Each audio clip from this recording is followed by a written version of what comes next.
Hello? Oops. There we go. Ah. Who's ready to kill a grandpappy? I'm ready. I don't know if y'all are, but I fucking am. Um, I have added closed captioning, a closed captioning, plugin. So you should be able to see at the bottom of my screen, kill the old man, that's gonna be the plan. He must die. But there should be a closed captioning option for you to be able to trigger and, like, be able to move where you like. At the bottom of the screen, where I think it's close to where you, like, where the clip button is for clipping videos. But yeah, so hopefully this will make it more accessible, to audiences or peoples that have a harder time hearing, you know.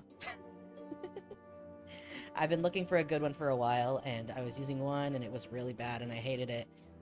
This one is fully inside of OBS, and you guys are able to control where it is.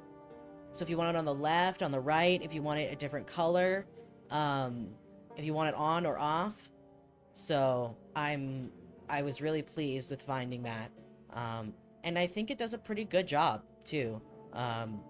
With captioning my words relatively well. Like, there's always going to be mistakes, especially when you're doing live shit, you know? Like, it's trying to actively caption live words, and I can't edit it, so... yeah. But yeah! I added the new thingy. And I hope that it makes life easier for peoples. But yeah, I'm excited to get, okay, also, side note, I almost, which would have been bad, but I almost was like, what if I just played some of this on my own? But I was like, no, I have to save. I have to save it for stream. This is a really fun one to do on stream. I have to save it.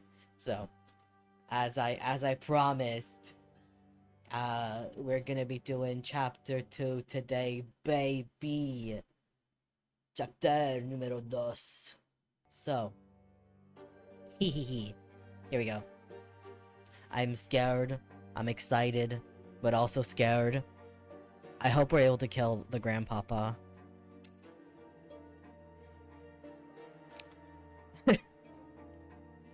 Ah, yes. Our resident hero, Sir Slut. Here, the boy down the street. Interesting. Yeah, we just got to adolescence. This is gonna be very interesting. To restart from the beginning, select its icon. Oh. No, I don't want to do that. Okay. So here we go. Saddy Daddy Schmeat. Lovely. So glad that Estelle is so fucking loud. I really should turn that down. So sorry, y'all. Let me just turn that down a little bit. And how are you doing, Mitha? Also, Mitha, can you make sure that the auto captioning is working? That it's working well, at least. It's the same. I downloaded the same plugin that we downloaded for the group.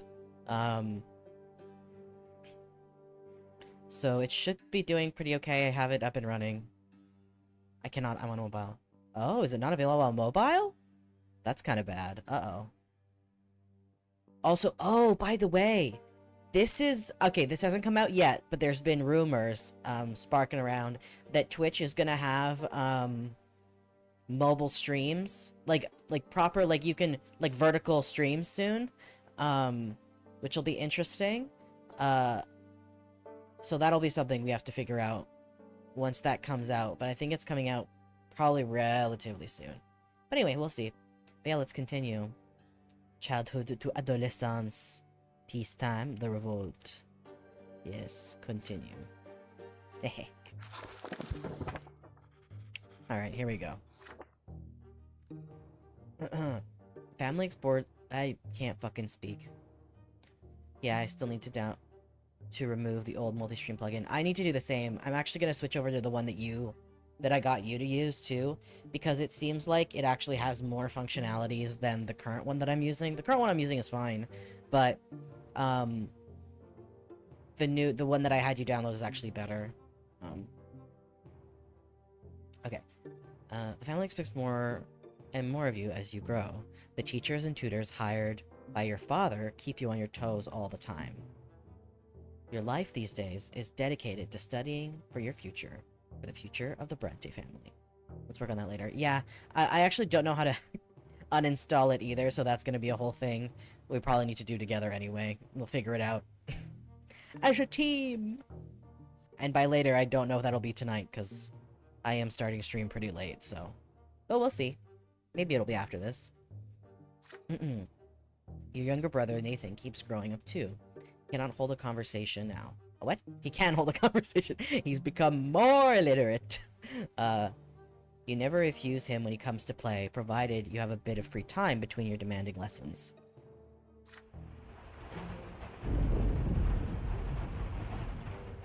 God damn. It's a rainy day today. Father and mother have gone to a ball, and they left Nathan in your care. You lose track of time over the books in the sitting room, and Nathan goes off along the... What? Goes off along...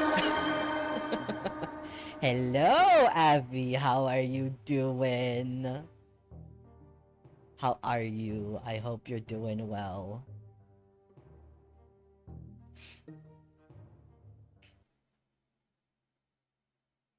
Oh,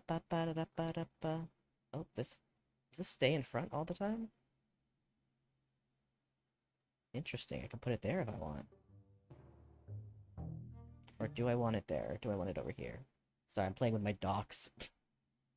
my streamer docks. No, we'll put it over. There we go. Yeah, that's fine. Don't mind me. I got distracted. The ADHD kick in. Whoops, I didn't read that. It's a rainy day today. Father and mother have gone to a ball, and they left Nathan in your care. You lose track of time over the books in the sitting room, and Nathan goes off alone to splash in the creek. Soon, you hear his voice begging you to come outside. He is on the porch, sobbing, all covered in dirt. You wake up to him. You walk up to him as he continues to bawl. Vibing and trying to stay uncooked by the heat here. Oh god, yeah. I have my AC blaring in my office right now. Oh, also, by the way, we did the first chapter of this game on Tuesday. And so we're on chapter 2. Just all you have to know is that this world is fucked.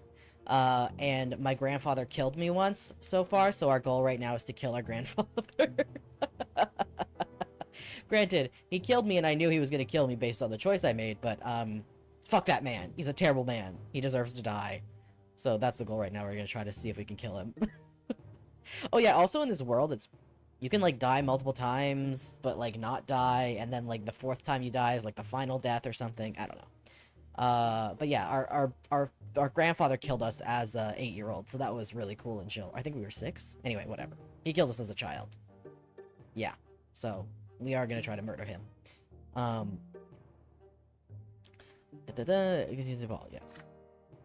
It's all that kid. He punched me into the ditch and called me names. He said I was a fancy pants fool. I said, I'll call my brother. He's still there. You have to punish him, slut. Oh, by the way, yeah, I named our character. I named him Slut. I did immediately forget about that. Yeah. Listen, I knew the game was gonna be serious, but I was like, maybe this will be funny. It has been funny. Just, certain made for some interesting moments. Nathan points out a lopsided wooden house. What? Nathan points at a lopsided wooden house further down the street where the poorer artisans live. You see 2 boys lingering there on the porch. They are clearly both commoners, but far from poor. One of them is almost as tall as Nathan, and he frowns in a funny way, just like him. The other looks older, almost your age, but he is more broad-shouldered and taller. His name is Thomas. You've heard it before. There's not that's him. Nathan points at the younger boy and hides behind your bag. Thomas grins and rolls. What the fuck am I reading? What? Thomas grins and rolls up his sleeve to reveal strong forearms. He must have been helping his father with manual labor for quite some time. Listen up, rich boys. We don't give a damn about you or your friendship. We don't let nobody call our home a stinking rat hole. Your little brother earned his ditch dive. Ooh.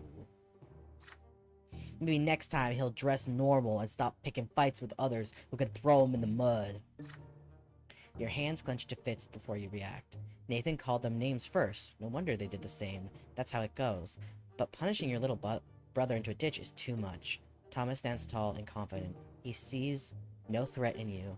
You are about to get ready. What? I can't read. You're about to get ready for a fight when you feel a tug on your sleeve. You turn your head to see Nathan, one who started the whole mess. Oh, I don't have enough.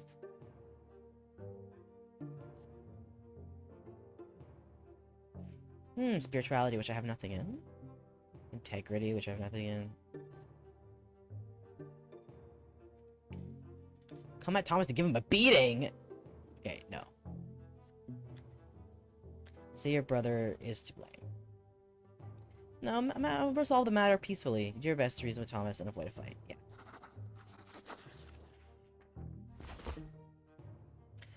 This quarrel can be resolved peacefully. You turn to Thomas and offer to solve the problem like adults. His brother will apologize to Nathan, and Nathan will apologize to him in return. There's no need to fight anymore. And you will give Nathan a piece of your mind when you get home. You and Thomas are all grown up and should act your age, you say. The blood rushes to Thomas's face when he hears this. Act our age, you say? You call me a baby? You better shut your trap. This is all he says before he attacks. You barely dodge a fist flying at your face. You start trading blows, huffing and puffing with rage. Your brothers gawk in awe at the sight. Thomas does not resort to fancy moves, dirty tricks, or stupid stunts. He displays nothing but skill earned in many street fights, as heavy fists aim for your head. You keep dodging him again and again, trying to reach him. He takes a couple of glancing blows, but easily shakes them off. What a bruiser. You start swinging your fists with greater and greater fury. At your age, as if the arses aren't like 8 at this point. Yeah, I think they're like 8 or 9 right now. I think we were 8 last year. I think we're 9 years old right now. I don't know, actually. Maybe there was a time skip, because this says that we're adolescent. I mean, we'll see our age at some point. But yeah, I'm like, at our age. Your heart is pounding like a hammer. You see nothing but foe in front of you. How much longer will this take? You're worn out, your breath grows ragged, and your muscles grow heavy. But there is no way you can give up now. Nathan is watching you. Desperate and out of options, you swing and punch Thomas square in the nose, then immediately let his fist smack you in the temple. The blow rings through your head like a bell and blinds you for a moment. The world swims before your eyes. You clutch at your head to get your bearings. Thomas is standing in front of you, blood dripping from his nose. You no longer want to fight it out, and it seems your opponent would rather end it too. But you keep standing there, eyeing each other angrily. Then suddenly, you hear an angry shout right next to you. An enraged man in a craftsman's apron is shaking his fist. Thomas' face contorts into terror right away. It's my father, run! The punishment for fighting is flogging, and the mere prospect of that makes you run like the wind. Thomas sprints in front of you. You dash across the rotten wooden planks of the back alley, up and over a lopsided fence, across a giant puddle in one leap, and then forward into the tall grass. You hide there and stay quiet. You hear no sounds of pursuit. You exchange glances with Thomas and start laughing. His laughter is loud and infectious, but soon he cuts it short and grows sadder. I'm gonna get flogged anyways. My dad's always quick to give me a beating, and then he'll start nagging me about the lots and the prayers for days like he always does. Why do I always get myself mixed up in this stuff? But fighting's the only way to prove we're worth anything, right? The adults didn't see you fighting, you tell him. So you have to do now is convince them you weren't. Nosebleeds happen, right? Mother gets nosebleeds all the time. Well, we could try it. Let's hope our little brothers don't tell on us. I'll talk to mine. There's a scratch on your head. Don't let them see it. Good thing I didn't hit you in the face. There, good as new.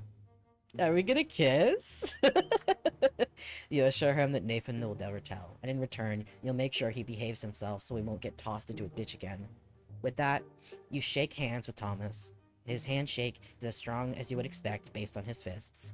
You make your way out of the tall grass. You need to leave before Thomas's father goes to your family and complains about you breaking your lot. You come to a realization on the way back. You had no idea the place where you were hiding even existed, and it wasn't too far from home. Thomas smiles in excitement when he hears this. Oh, I know lots of places like that. I'll tell you what. If we get out of this mess today, I'll show you the way to the old fortress wall. It's the perfect place to build your own fort. I dragged a bunch of wooden planks there. Too bad it's no fun to build all alone. My brother never helps. He just gets in the way. Yes. Besties. Perhaps besties that make out in the future? You emerge from the muddy back alleys, united by a secret only the two of you know. It seems you've made a friend today. Yeah!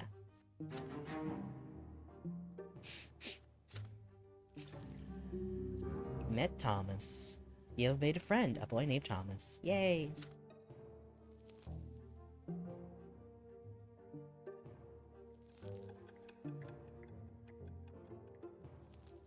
Nine years. Yeah, I'm 9 years old. Now we're 9 years old, so we were 8. Jesus Christ.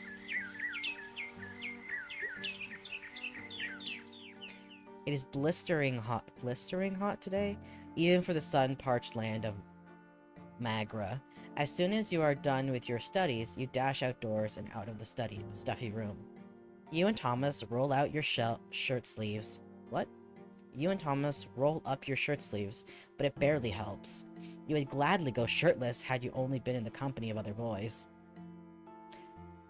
But there are 3 girls in the yard today. They are doing laundry with a wash tub, whispering and giggling. If you could, you would gladly keep watching one of them at work.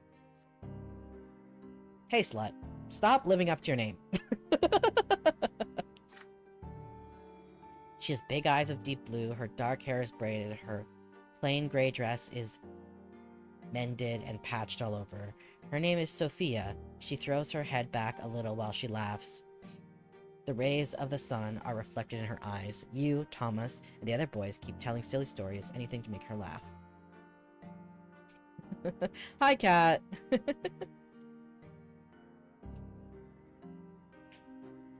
Unfortunately, this man may be a heterosexual, and we might not be able to change that.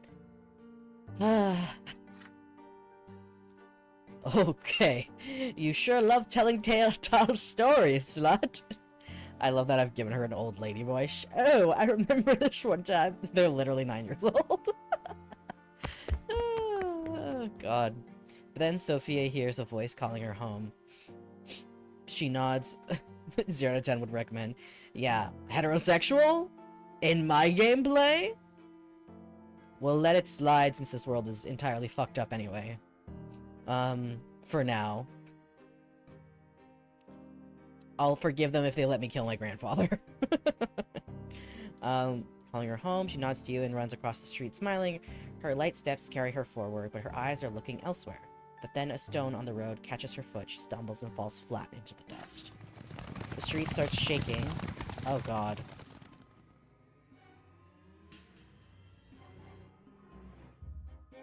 This is about to be bad. The street starts shaking from the thundering of hooves. Riders appear on the road from around the corner. They bear a coat of arms you recognize right away.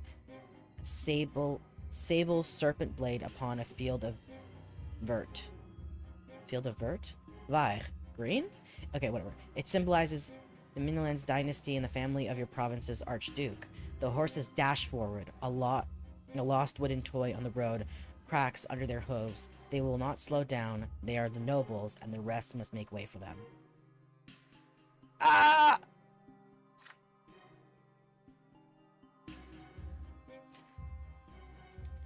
Oh, thank God. I was like, oh my God, do I not have them unlocked? Interesting. Sophia dies her first death. Interesting.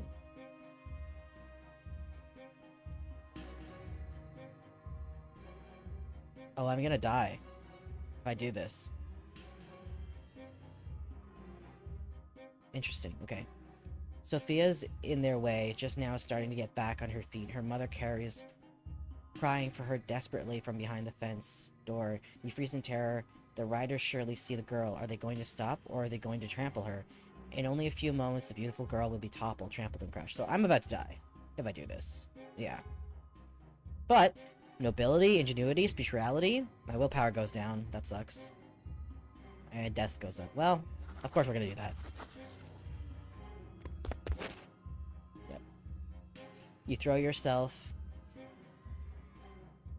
blindly into the road, swinging your arms wildly, dazed by the sound of the thundering hooves. You can see nothing in the dust. For a brief moment, the horses slowed down just long enough for Sophia to get back on her feet and flee the roadside. But then riders dig their spurs in. Yeah. Dozens of hooves knock you on your feet and roll across your body. Your bones crack, break, crumble. Your ears are ripped apart by the thundering rhythm of the rider. Your innards are pulverized. The last thing you remember is the sound of your own skull caving in. Ah! Yikes! Yep, second death. Impenetrable darkness surrounds you. You stand alone. Bare to your very essence, it paralyzes you. You have an urge to cover yourself, to hide. No one should see you so vulnerable, but you cannot conceal the truth in this place. You are bathed in an unbearably bright light. It has no hint of warmth in it. It is blinding. It leaves no shadows in the entire world. It is the light of the shining pillar itself. In this radiance, you can clearly see all your thoughts and doubts, your errors and transgressions, the contradictions that have permeated you since birth. They cover you from head to toe like rough gray tatters. But they melt away in this light. You are naked. You feel liberated and whole. It is as though all the wounds and cracks in your soul have been healed, making it the way it should be. It's as though the scales have fallen from your eyes. You see true shapes of things now. There are the laws by which the world abides, the grand design that moves life itself. You tread a path that is barely visible in the blinding light, giving shape to everything. In this light, you see the infinite complexities of the world, from the tiniest leaf to the enormity of the empire. And this world maintains its balance by virtue of the law that was embedded in it during the act of creation. Ahead of you, two figures are waiting on the path. They are gigantic, many times taller than a man. The elder holds a lash, the younger a sword. The younger gazes at you sternly, coldly. You kneel obediently before... Huh? Hello? The younger gazes at you sternly, coldly. You kneel obediently before him and lower your head. The god raises his sword above you. This is divine retribution. There is no law without it, nor can there be. Every action has consequences. This is what shapes the world, making its very existence possible. In this moment, beneath the gaze of the merciless god, you comprehend the law that binds the entire world together. Which manifestation of the law in you will you live by?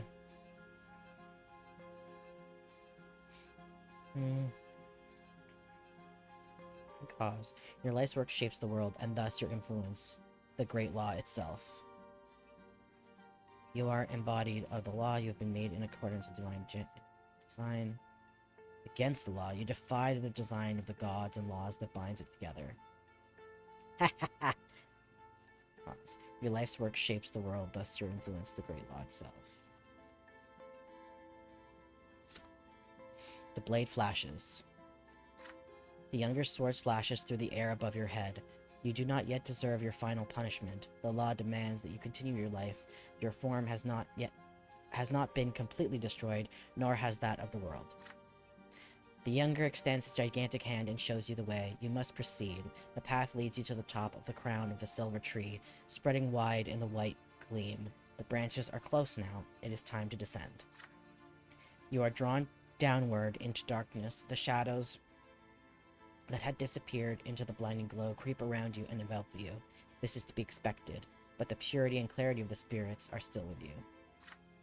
Something is forcing your throat open, air. It scratches you on the inside. Your soul is filled with struggle again, with the contradiction from which the fabric of this world and you yourself are woven.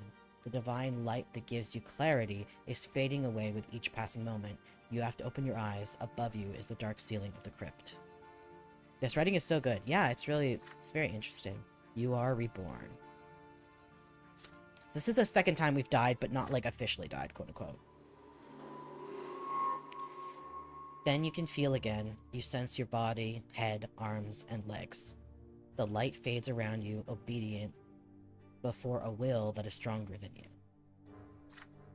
You return to the world, such as the law of the twins. You will return to the world until the time of your true death. And in this world, you will have a body with which to feel pain and suffering and pleasure. You smell a sticky, moist odor. You open your eyes and see the figures of mother and father in the gloom of the family crypt, speaking to each other quietly. They stop as soon as they hear you gasp. Mother runs to you and locks you in an embrace, and father wraps you in his cloak. Neither of them says a word as they lead you out of the surface and back home. Brante, you've met a terrible end, my son. You were trampled by these horses. Don't be so careless ever again. The lives you were granted by the twin gods are not to be wasted so recklessly. You would be punished for this, but the twins have already meted out their punishment.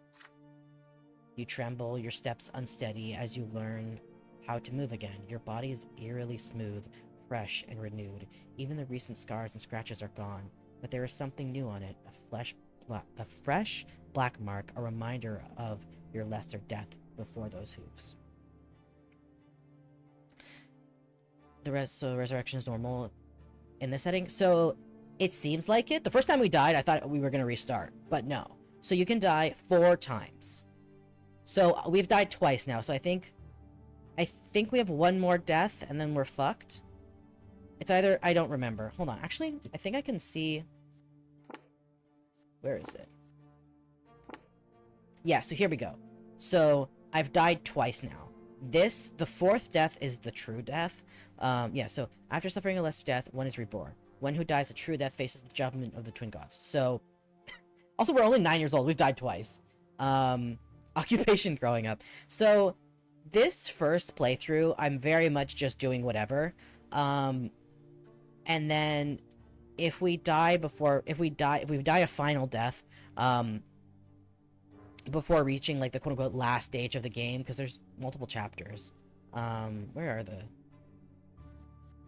Map of the Empire? No.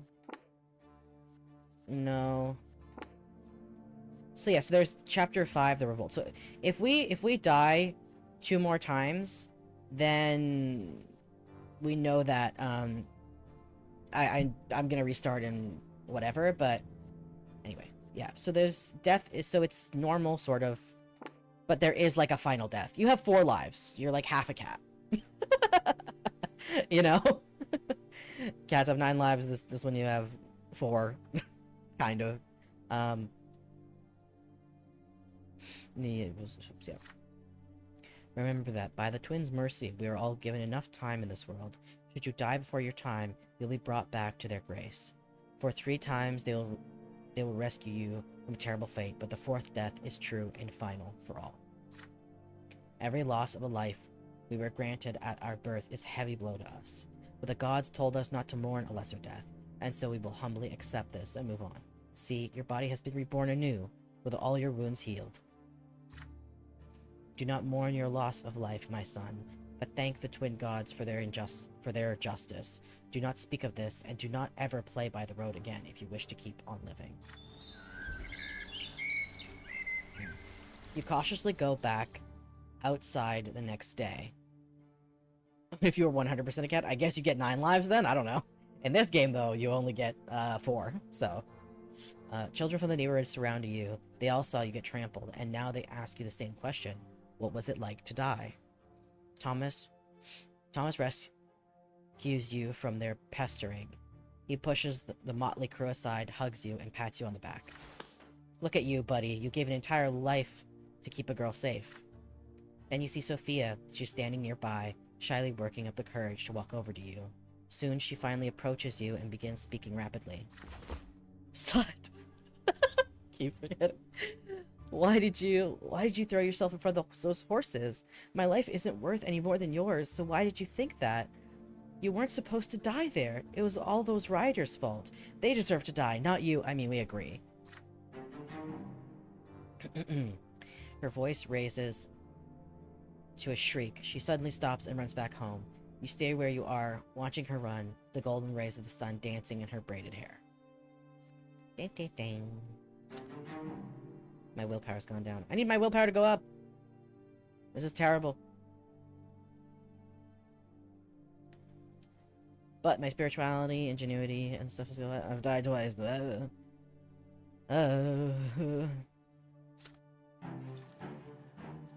Spare spinner, we did. Yeah. Event has happened. Local girl needs to fear from Mr. Death. Yeah.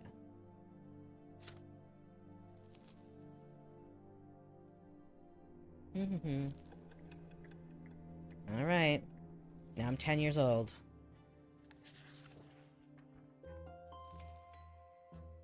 Sophia disappeared after the terrible incident with the horses. Her friends gossip that her parents sent her off to serve a rich noble dynasty. You haven't seen each other since that day, but you still remember Sophia's eyes, the sunlight shining in them, but no matter what, life goes on. You are 10 years old now, your studies continue, and you are learning more about the land you live in. I can't read that anytime. Every time I try to read it, I cannot fucking read it. Anisonite? Or whatever the fuck? Huh? Is my auto-captioning not working?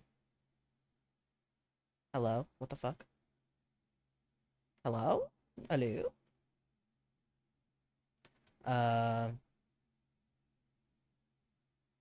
Text filtering. To preview. Okay, now it's working. What the hell?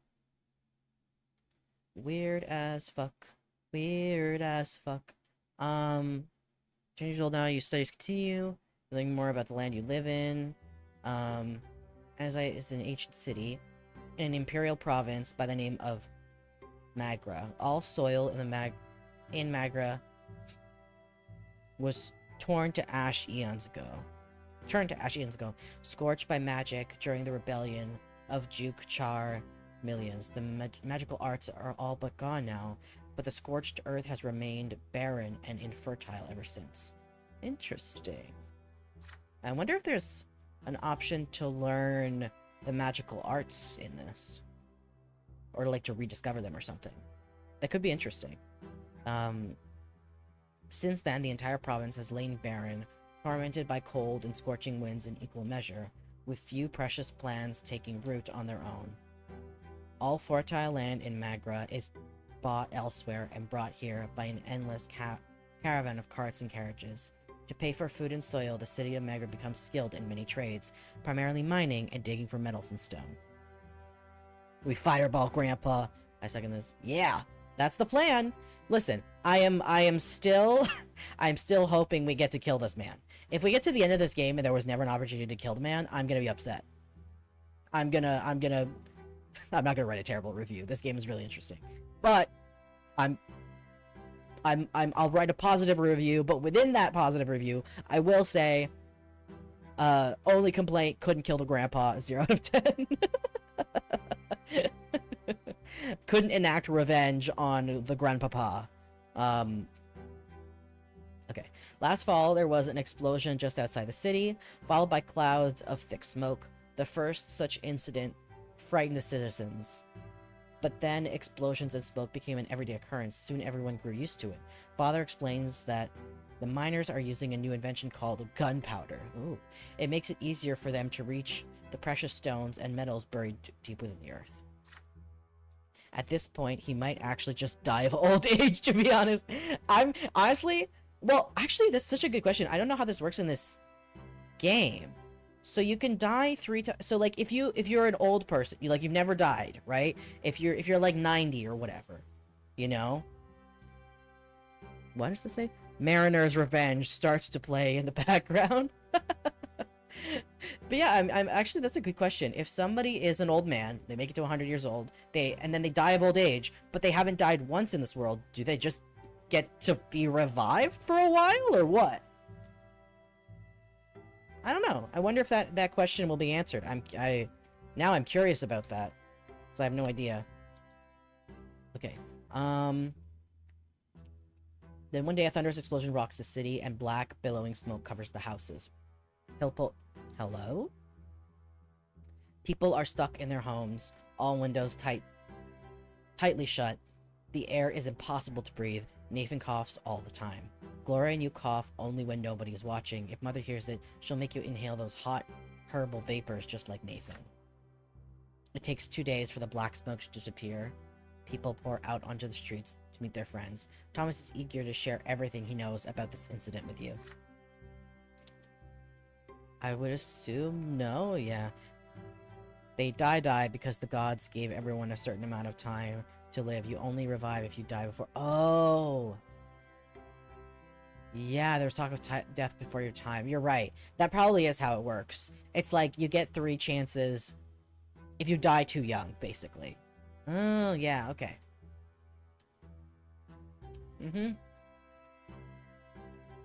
That sounds correct to me.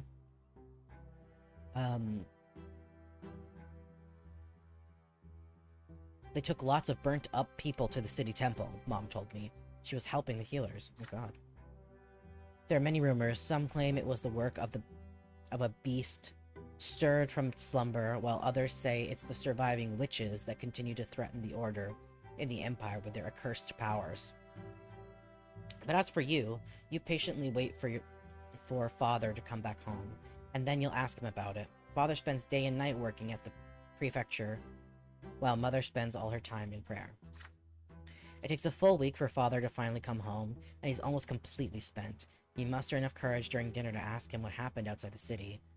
Father raises his head, his face a bleak, weary mask, and starts muttering his proclamation. It's almost as if he doesn't see you. It's the mine outside the city. They were trying to get to the vein of ore. There was an explosion, the mine caved in, and the black smoke started flowing. Many workers died there. It was all because Count Elvisco, who owns the mines, wanted them to start mining that vein before they were ready. Oh, capitalism bad? Monarchy bad? Who would have thought? Who would have thought? Not me. Not me. I'm so surprised. Wow. The rich person that doesn't care about people did a thing where they didn't care about people. It's almost like there shouldn't be a 1%. I don't know, though. I don't know. Some of the workers weren't even reborn. Perhaps the twins thought their final time had come. The prefecture has been inundated with complaints from families that have lost their breadwinners asking the judges for help. Many people also lost their cattle to the black smoke. Count Elvascos blames gunpowder for the disaster. I could not roll my eyes further in the back of my head. But it's plain old greed and tyranny of noblemen that are to blame. Yeah.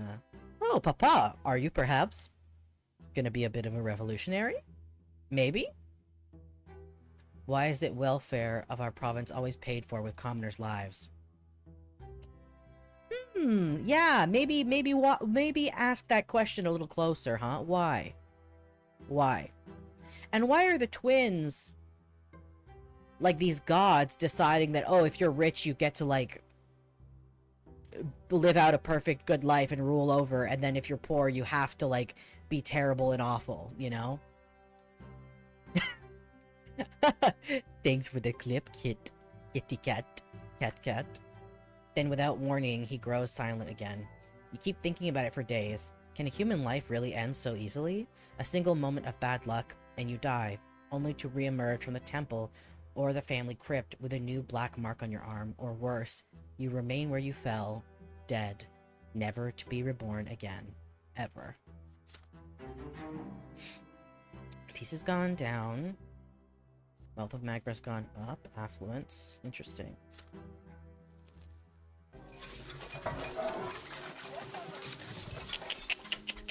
Hold on. I want to see what this destiny says. Save Sophia. Yeah. I also, something that I'm trying to do in this game too is, like, do all these things, you know?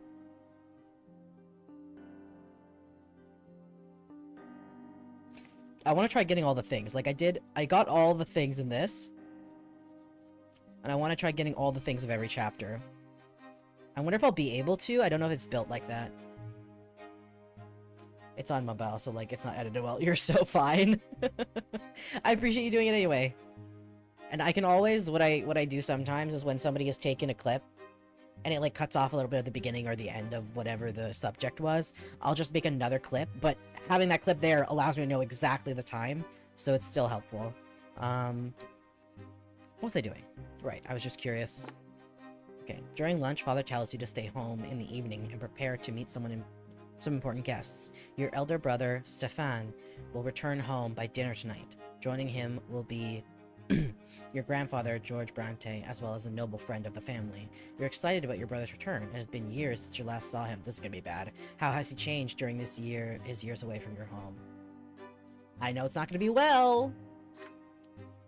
You and your father await the guest anxiously. The doorbell rings, 3 people are standing outside.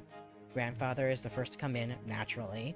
I'm gonna kill that man. He has not changed one bit since his last visit, still eyeing the house with contempt, looking for any reason to demean it. Grandfather is followed by a stately young man dressed in a jacket embroidered in silver, whom you barely recognize as your brother. Stefan casts a glance at your threadbare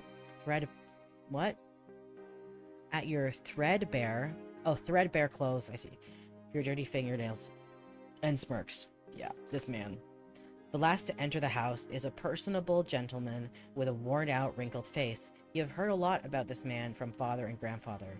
He is Baron Augustus Elborn, Stefan's uncle, a family friend, and the province's prefect, which means that he is the head, judge, and thus father's superior. Sir Elborn smiles lightly and offers you his hand. Why do you hate grandfather again? Oh, he killed me. He's like insanely abusive. He killed me when I was 6. He beat me with a stick when I was 6. To death. Yeah. Not a good guy, to say the least.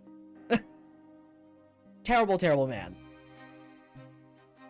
Not cash money. I'll say. He killed me when I was 6. No, but he did. I'm not wrong. That's what he did. He killed me when I was 6 years old. He was the person who caused my first death. So we are planning on murdering him, yes. He also is like very like low-born scum, blah blah blah, and then, you know, nobles deserve to rule over everyone. That vibe. You'll fucking see, I promise. And all of our family, by the way, in this family, so my character's sister was born from a different had a different father, so she's like completely a commoner.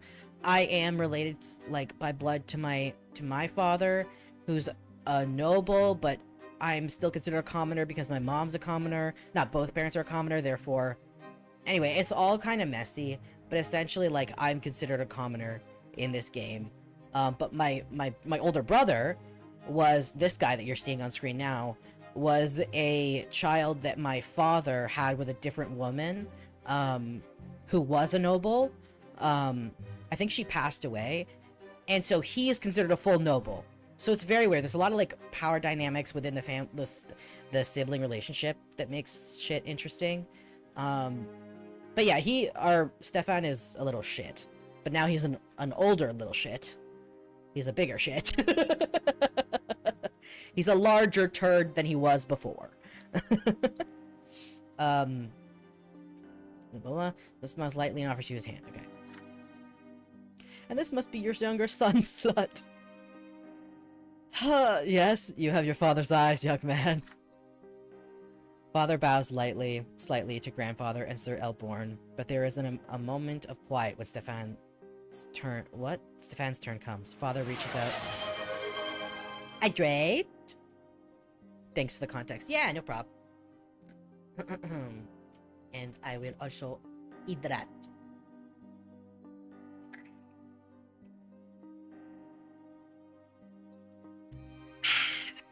Thanks for the hydrate.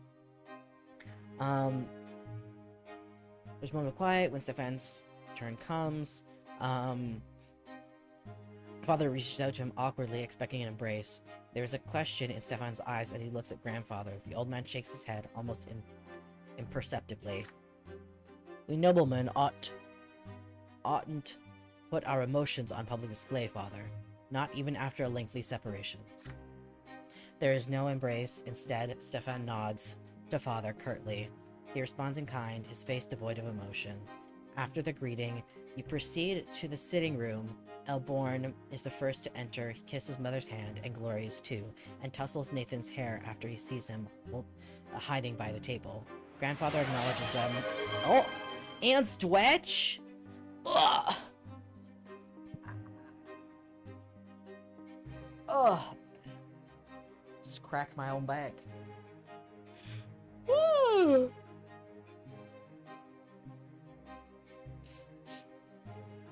Less gender roles and more gender roles. Much? What does that mean? There are gender roles in this as well.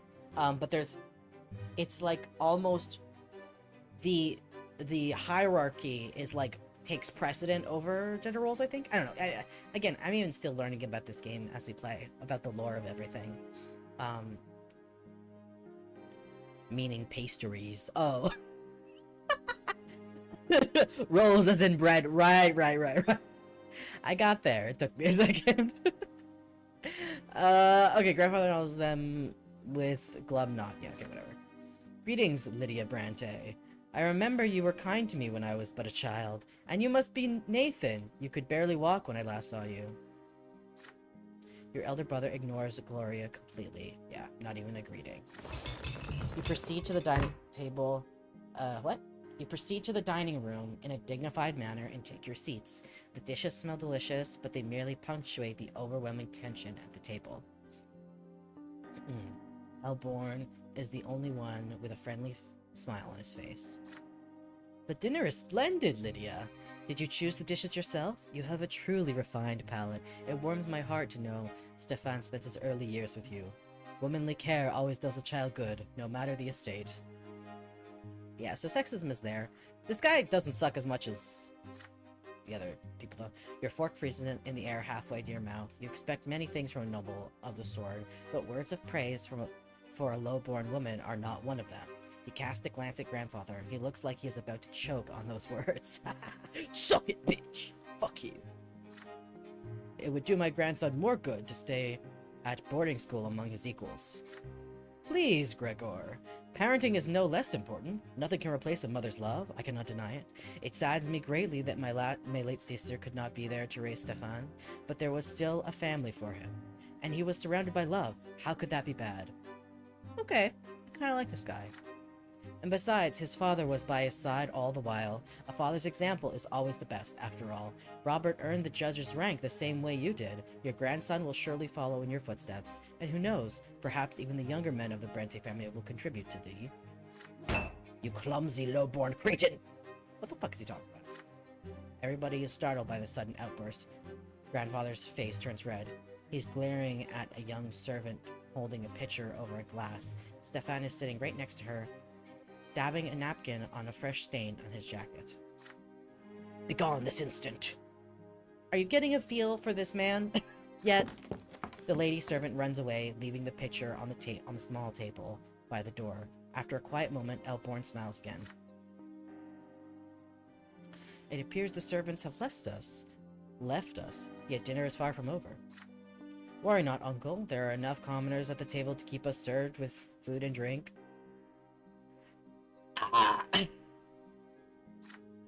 Stefan glares at Gloria across the table. She's sitting right next to you. She shrinks down and hunches over his gaze.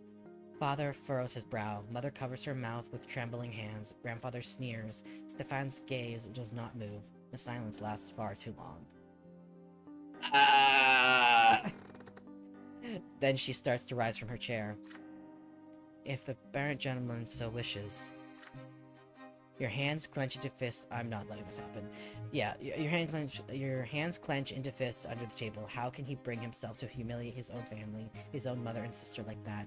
It is all grandfather's doing. Stefan could not even bring himself to embrace father without his permission, and yet they are noblemen, and they have the right to act this way. If there is a way this dinner can become even more unbearable, you do not want to see it. Let's see what I do. Insult your brother.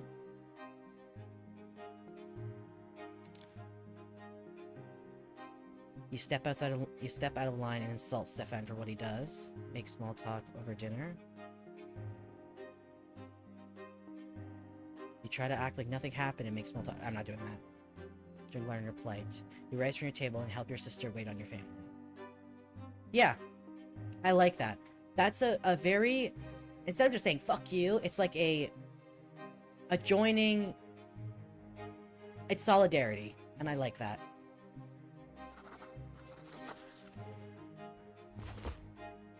You deliberate for a moment, then take the napkin off your erase to join Gloria. A moment later, you hear sound of another chair moving. Your mother joins you.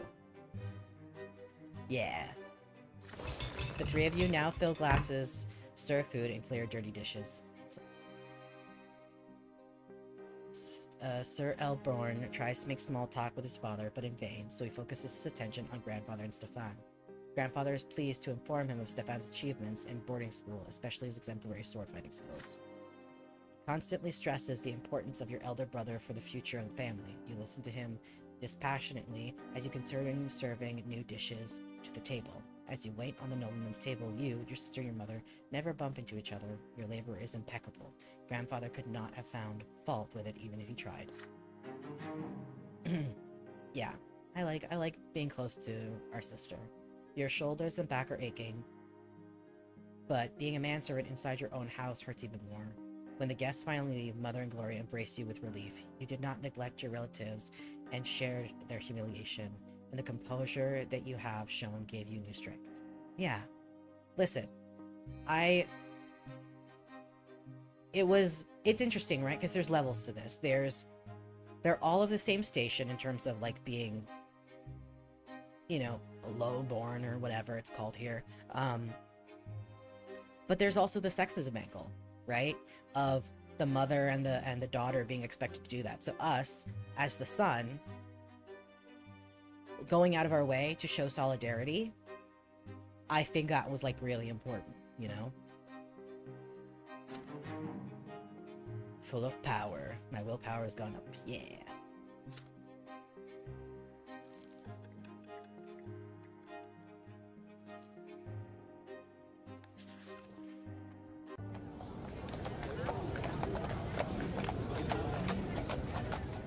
Hot, dry sweeps through the city.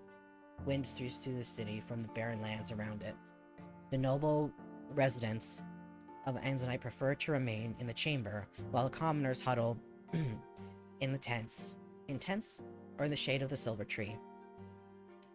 You are on an errand right now. Your father wrote a letter to a noble acquaintance, and you are to deliver it. Thomas, the boy down the street, is tagging along. The two of you are inseparable now. I love the sounds for, like, different chapters. I think it's really fun. The errand is an easy one, so you decide to take this opportunity to loiter around the part of Anzanite where the nobles live. So here you are, in the middle of the city square, resting on the ancient brickwork by the old fountain in the merciful shade of the gargantuan silver tree. Thomas is by your side, lazily slouching on the edge of the fountain's basin. It's a hard life for commoners like you and me. Either you break your back in a workshop day and night, hoping someone will buy your goods someday, or you become a manservant to some noble. You never get a chance to enjoy life. This is our lot, you remind him. We work and endure and suffer, but Thomas waves your words away. Hell yeah. Yeah, I know all that already. Mother keeps drilling that stuff into me. We must be humble. Our strength is patience and persistence, so yeah, I say. But I want to make my fortune no matter what. So how ain't that living by my lot, I ask you? But the lots, they ain't easy. Let's take you, for example. Brante, your father's a nobleman, but even if that didn't make you one, just look at your hands. You never had to work as hard as me, but we have the same lot, so we're supposed to suffer the same. You look at your father. Or look at your father. He's a judge. He toils at the prefecture day and night doing his judging. And he's a noble? I've never seen an Arcanian work as hard as he does. You shrug. The Arcanians, fuck me, are a different race. The book says they were born to rule over humans. Oh, there's racism. I mean, I shouldn't be surprised. They are never commoners, always nobles of the sword by birth. They founded the empire after subduing all the human kingdoms on the continent. Interesting. Humans will never be their equal. Arcanians are always better, smarter, stronger, and their skin is a noble shade of blue. Oh, interesting. If the books are to be believed, of course. You've never seen one yourself. I'm just learning more things. Your idle chatter is suddenly interrupted by rugged-looking guardsman dressed in black and green. He chases you away from the fountain. Common rabble like you have no place here.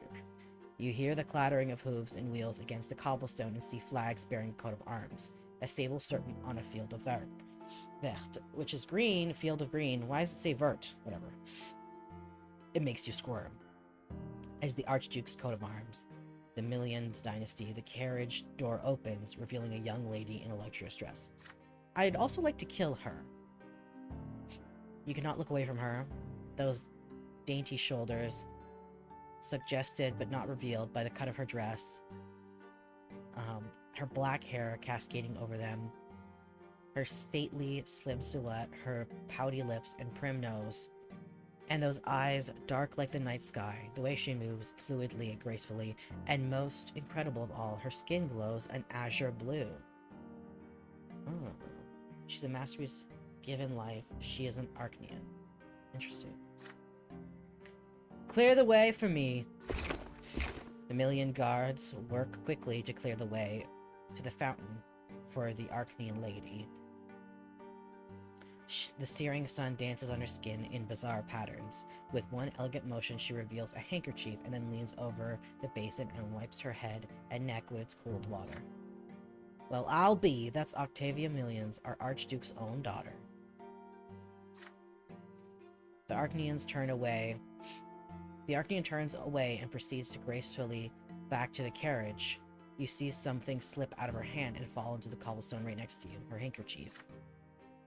It's right by your feet. Intricate craftsmanship, expensive woven fabric, delicately decorated with emerald filigree. Your heart skips a beat.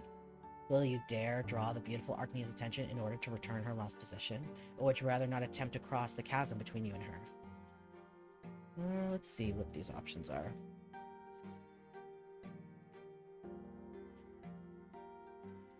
Matters of the heart. Oh, interesting. Because I do want to unlock all the things, and that would unlock that. Willpower. So you quickly hide the trophy, planning to sell it later. You watch Arcanian Lady depart, trying to burn her every move into your memory. Keep the handkerchief as a memento.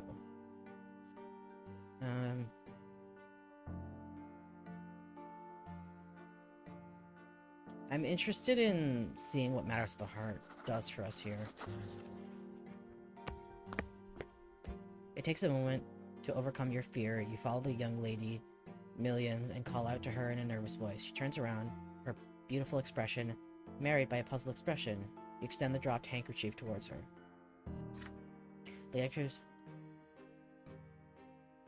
Lady Akia's face contorts into a sneer. She sighs, signs to the guardsman indifferently.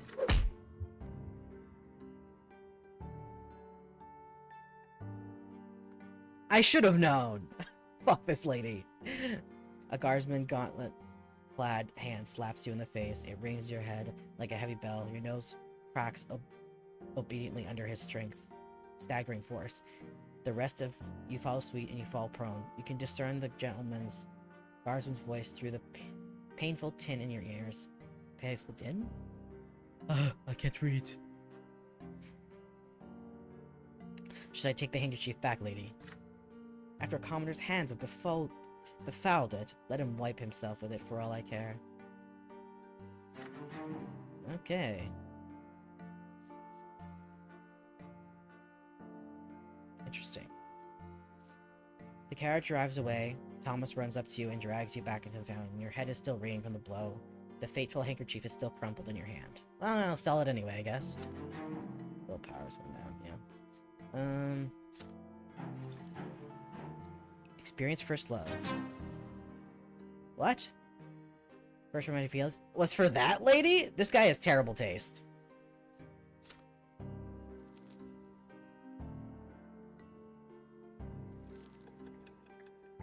Good God. And now I'm 12 years old.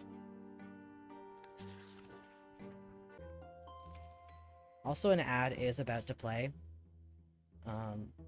So go piss, have fun, and we'll be back in a couple of minutes. In a couple of minutes.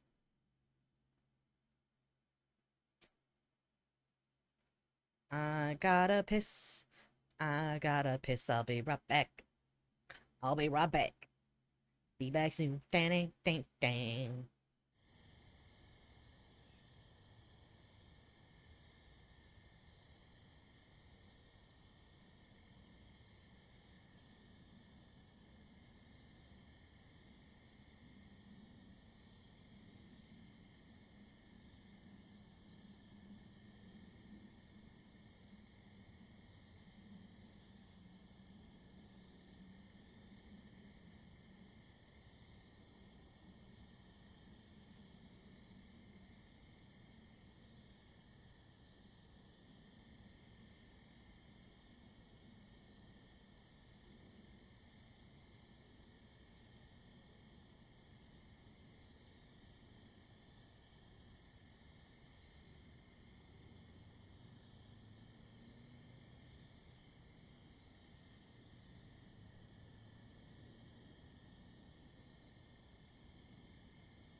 And we're back.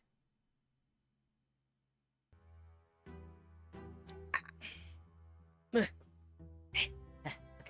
gotta reposition my shelf. Me shelf. Look, some of us want to be slapped by a hot evil lady. Okay.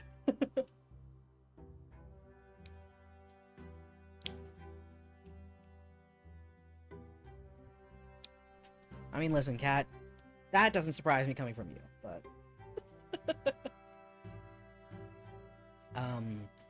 12 years old now, you overhear an important conversation. It is a spring night, and Mother has just sent everyone to bed. You walk past Father's study and hear voices coming from beyond the door. Grandfather is yelling, and Father is replying quietly. The elder Brante men are fighting, arguing about the place of the commoners in the city. You sneak outside to avoid Mother's attention and hide next to the open window of the study. Perhaps they'll mention you too. That low-life idiot has the gall to pay me a visit and beg me for some service. He had the insolence to ask me outright. He thought I was going to support his claim for chairman's seat at the Lesser Quorum. How dare he? Father, please listen. Mayor Edgemont may be lowborn, but he carries a lot of clout. Clout? And Magra. He owns 5 iron mines. A friend like him could be quite useful should he become the chairman of the Lesser Quorum. I don't give a damn who this Egmont is, Robert. What he is, however, is lowborn. His lot is humility and obedience. The likes of him can never rule anything. They're nothing but a flock of sheep. They need a firm, noble hand to guide them. Ew, gross. I wasted so many years trying to quash that quorum decree, but that accursed Cornelius Tempest did everything in his power to make the Emperor sign that pathetic screed. And now even lowlifes can wield power. True power, Robert. Yeah, just the right to discuss the size of the Archon's tax, nothing more. Just the right to discuss the size of the Archduke's tax, nothing more. That is only the beginning. What's next? Are they going to arm the lowlifes now? Make them into judges? If the Empire rejects the foundations and the lots, the entire edifice will crumble. Bah! Who am I telling you? Who I'm doing this to? It is already crumbling, and you, my son and heir, are the arbingers of its destruction. Father, I'm begging you. I do not wish to marry a third time. Lydia has a good wife. Lydia has a good wife? And is a good wife and dutiful mother to my children. If you would only allow her to, I will allow them nothing, neither Egmont nor that freeloading wench of yours. What will you want me to do next? Live by the laws of the lowborn? Yes. I can already see where this is going, and I'd rather run my own sword through my gut. Do that then, please. Than live in a country where nobles and lowlives share the same rights. I would like him to die. Dehumanize me further, Daddy. Woo. Yeah, unfortunately, this is not sexy. I just would like to kill him, please. God, this game is so rage-inducing. I mean, listen, I will say they do a very good job of making you hate the people that you definitely are inclined to hate. This guy sucks, and I'm looking forward to trying to kill him. My only dream is to see the name of the Brante in the Blue Book, but that dream will never come true. They will never call me Venerable El Brante, and it's all because of this marriage of yours. My only hope now is to hear Stefan addressed in such a manner one day. Thank the twins I didn't let you ruin the boy. He's about to grow up a true nobleman. His children will bear the name of El Brante. You have 2 more grandsons. Those spineless milksops from a common lot.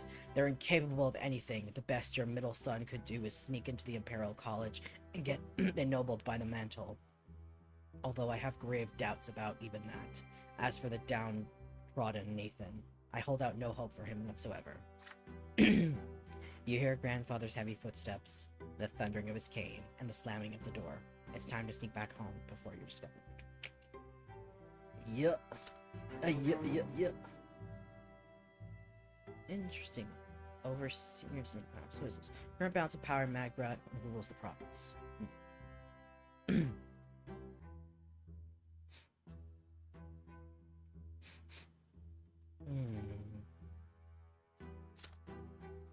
Fascinating. School begins. You started studying at the school of Sir Tibor and began to master the sciences. Finally, the day comes when the teacher stops coming to the house. But before you can breathe a sigh of relief and put away the books, Father asks you to come to his study. Yeah, also, my pupper is at the door. 1 second. I must let him in.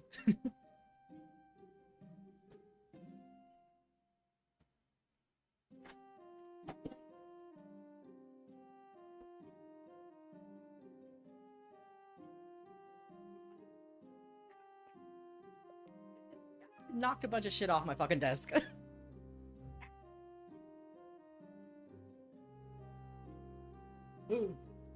Okay. Bubby, yeah. Pupperino.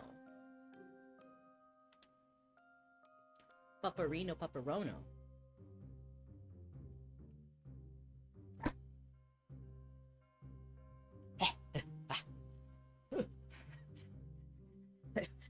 I knocked so much. I said knocked so much stuff off my fucking desk.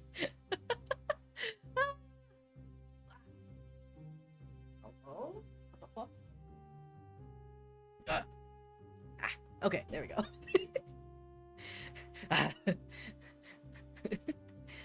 I must drink water. My throat.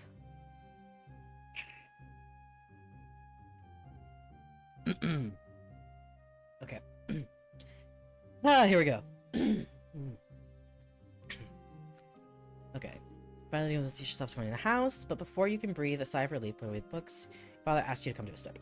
Yeah. You've grown, my son. I'm now 12, I think. It's time for you to continue your education away from home. I've chosen a deserving school for you, Sir Tibor's School for the children of noblemen and well-off commoners. Interesting. Naturally, it is not a boarding school for nobles, so you'll study these there during the day and come home in the evening.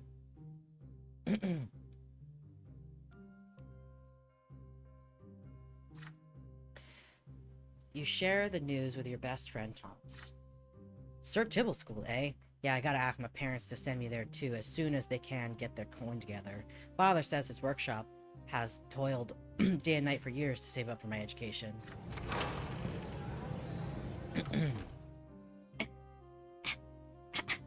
My throat. What's happening?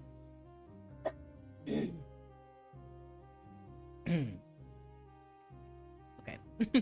The school is based in an ancient estate of Archnean design. The classrooms are tall and spacious, with massive benches. The sound of scraping quills and lectures on history and imperial law and theology echo under the vault ceilings. The rules are strict, the lessons tiring. Restless Thomas keeps getting distracted, and several times he gets his hands slapped with a stick for it. Every teacher demands flawless mastery of their subject.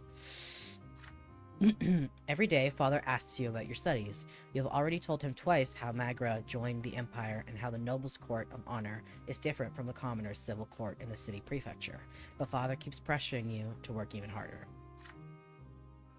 When it is time to go to bed, Mother will not let you go to sleep until you recite a newly learned prayer for her. And when it is time to go to school, you promise her every day that you will behave with great humility and steer clear of insolent behavior of any kind. For you still live by the commoner's lot, and that lot is hard work and suffering. Okay, hold on. What is this?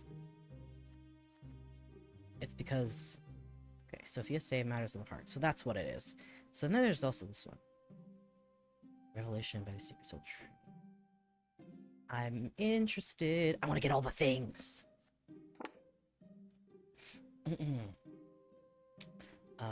Yeah. Your first month in school draws to a close, and the teachers announce that there will be exams at the end of the month to determine the best and the worst students in each subject. Jesus Christ. Father insists that you devote all your spare time to studying law and history if you wish to follow in his footsteps. But when you speak to Mother every day, you start considering theology. You still remember the revelations and divine visions that came to you in your earliest years.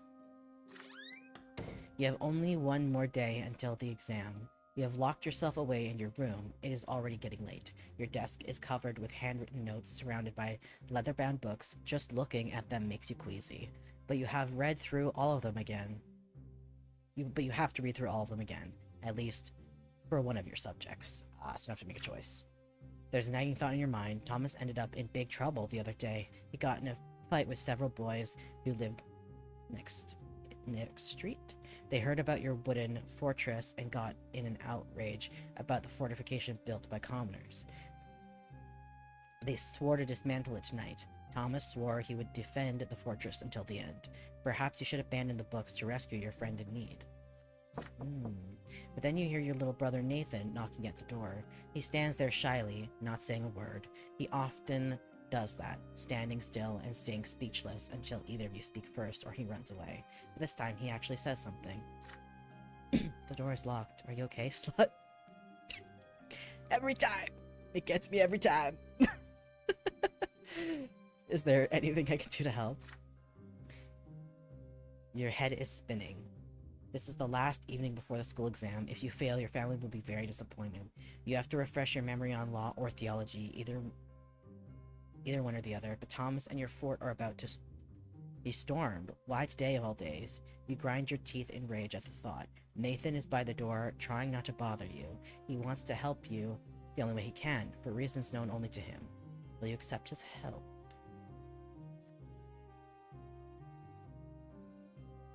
So this, you didn't study the books, no secular science. Nobility, +1, and Robert Brante, +1. Ingenuity, +1, Thomas Grown. Sneak out of your house and run to your wooden fort. So this is, what is this one? Ingenuity, interesting. Spirituality, +1, no 2. Lydia, so that's with his mother. I'd like him to have a better relationship with his father.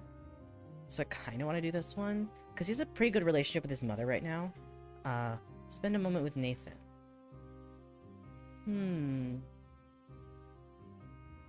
Willpower. Yeah, Nathan. Yeah, I want to see what's up with Nathan. You cannot help but pay attention to your brother's quiet, weak voice. You push the books away. Nathan runs to you and wraps his arms around your legs. Aww. They should just leave you alone. I don't want you to get sick. Warmth emanates from his hands. You feel the burden of the responsibilities thrust upon you fall from your shoulders. At least you realize something. You can make your own decisions rather than submitting to the will of others. You laugh at this realization and feel a new spirit in your step. Spring in your step. Nathan laughs with joy when he feels this. He takes your hand and pulls you outside. You've studied enough. Oh, I thought it was the brother talking. You've studied enough. You spend the rest of the evening playing with your little brother, teaching him how to build a watchtower out of wooden planks, sticks, and old rags behind the house. Nathan's success in construction leaves much to be desired, unlike his skill in covering himself with mud. Still, he is absolutely overjoyed. The morning comes. You barely have time to wake up before you start walking to the menacing edifice of the school. The entire day is constant flow of questions demanding answers. You give satisfactory responses on law and history, although you are somewhat confused by many technicalities and chronological order. Your knowledge of the interpretations of the laws leaves much to be desired. Your parents are dissatisfied with your performance. You know that you could have worked harder. Still, you believe yesterday was not a waste. Yeah. I have good relationship with my poor little brother. And I'm full of power.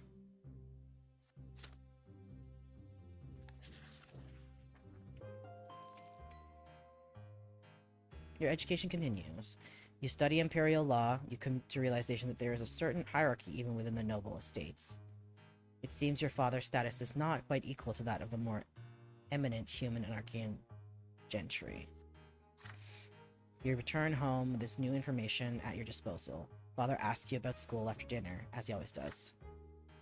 And what is the difference between nobles of mantle and those of the swords? I'm never gonna get over that choice that I made. You already have an answer ready. The latter status is hereditary, meaning that it is passed down from father to son. After the Archnians, nobles of the sword are the most eminent humans in the empire. They own land and estates They fill offices of the highest ranks, and the names of their bloodlines are preserved within the Great Blue Book.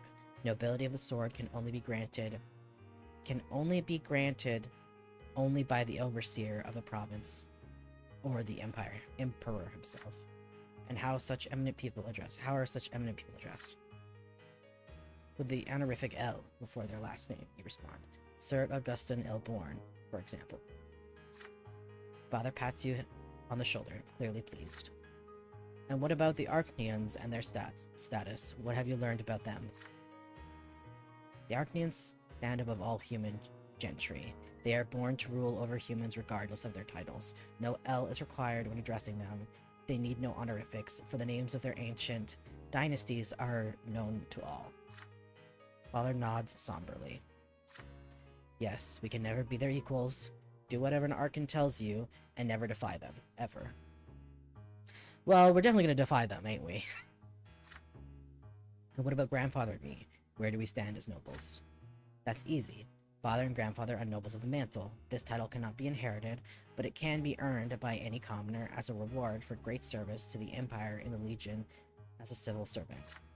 Father suddenly grows quiet and looks you in the eyes intently. Yes, and someday you will earn a noble title too, son. In due time. Don't worry, Father. I'll actually destroy the entire hierarchy, actually. Sir Tibor's school teaches children of all stripes. Nobles of the mantle and low-born parents can send their sons here, and every passing day the children of noblemen invent new ways to snub and bully the commoners. Most of the time, the bully leading them is Diedrich, the son of the secretary for the city hall of the self-important slough. The sons of noblemen never pick on you, however. They know that your father has been ennobled by the mantle. However, Diedrich and his retinue soon choose Thomas as their favorite victim. Time and time again, you ask your friend not to pay them any mind, but again and again, Thomas grows angry and snaps at their self-satisfied mockery. It's early morning, the students are busy flocking to the classroom for the next lesson. You wave Thomas over when you see him. He waves back at you, and then a bucket full of slop splashes on him. Needless to say, it is the work of Diedrich and his entourage. You hear his familiar, creaky laughter. The tailor's son stinks. How dare he sit next to the decent folk? Thomas clenches his fists. Punch that man. You're dead, Diedrich. Like in his name, Derek. You're dead, Derek. Oh, God. He throws himself as Diedrich's haughty entourage like a soldier ready to wage war. He attacks them first. But this is just what they expected, and they are free to retaliate. He barely makes one move before 4 pairs of hands grab him at once. Diedrich sneers and kicks your friend in the belly. Thomas gasps for air and starts coughing. You stand between them as Diedrich readies another kick. The nobleman's son crocks an eyebrow. Why do you mingle with commoners? He asks. Your father is noble of the mantle. You ought to be friends with your own kind. Your equals, not the dirt beneath your feet. Behind him, 4 noble boys hold down Thomas as he struggles furiously. The other students are watching you, frozen in fear. Diedrich haughtily extends a hand to you. He clearly expects you to shake it. What will you do? What does this mean?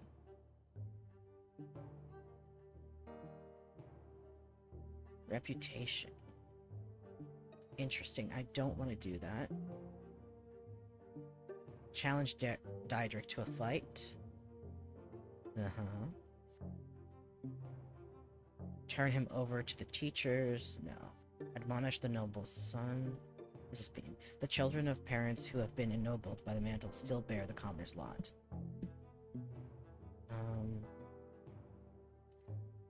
Admonish? What does that mean? Admonish the nobleman's son.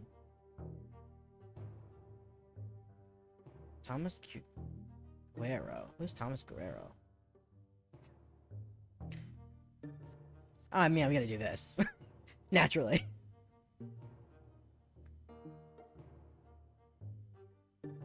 Oh, Thomas Guerrero is our friend. I've not been forgetting his name. Ability, ingenuity.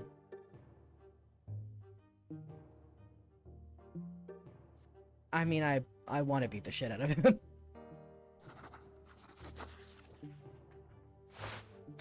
You do not shake his hand. Instead, you challenge Derek to display at least some dignity by fighting you one-on-one. That is, if he considers himself a nobleman's son, of course. Diedrich's face grows serious. There is no way for him to refuse this challenge in public. Diedrich makes a sign, and Thomas is released and pushed to the floor. He gets back on his feet, cursing and itching to run at them again, but you hold your friend back. The teacher of the Imperial Law comes into the room just in time. Everybody immediately returns to their seats. A day full of lessons begins. You keep daydreaming of Diedrich's face and how you're going to put an end to that nasty smile of his. Let's catch that bastard together and clean his cloak. He hurt me, not you. Wait, what? Clean his clock? Oh, he means kill that man. Holy shit. The deal has been made, you tell your friend. This is a matter of your honor now. Thomas huffs angrily, but agrees. Diedrich is already waiting for you in a narrow back street by the school, his retinue by his side. You walk forward and give him an opportunity to end this dispute once and for all. This is the nobleman's way. If you win this battle, Diedrich and the other children of nobles will never pick on the commoner's sons again. If he wins, you will never stand in their way to protect other students. Oh god. You will fight him one-on-one. I'm kind of nervous. Diedrich walks forward, uncertainly. God. You both roll up your sleeves. You raise your fists in a fighting stance. Diedrich tries to copy your movements. You hit him first. Diedrich does manage to land several glancing blows, but he is fighting a losing battle. He has never been in a real street fight. Thomas nods in approval. You have learned a lot from him. Hell yeah. It does not take long for Diedrich to stop fighting back. One more blow, and he squeals and raises his hands. You have won. You turn to the other noble sons with a victorious look on your face. No more teasing. And if anyone else says so much as one bad word about Thomas, they'll pay. Fuck yeah! Hee hee hee. Diedrich's former retinue disperses silently. I'm honorable now. Unprincipled, honorable, noble, dignified. Interesting. Represents how noble your thoughts and deeds are in your pursuit of the honorable ideas of the nobleman. It affects your chances of becoming a noble of the mantle and further skills that are crucial for noble estates. Interesting. I don't know if I necessarily want to be a noble. We'll see, but I do want to dismantle the entire shit. But sometimes you have to dismantle it from the inside, so I'm not sure how this game is gonna allow me to do things.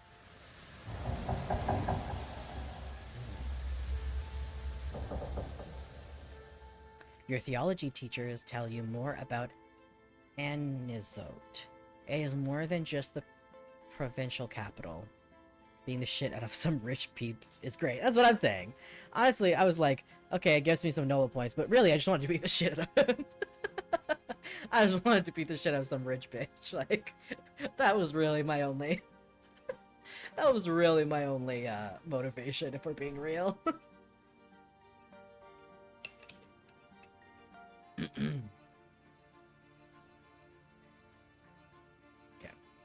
Your theology teacher tells you more about Anazat.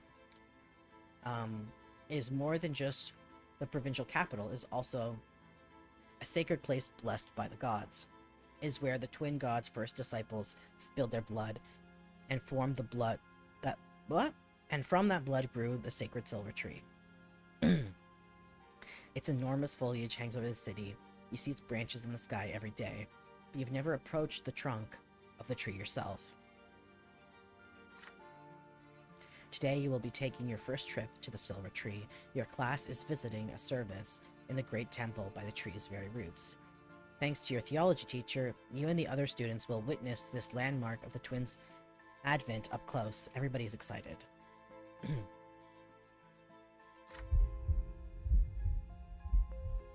Ooh.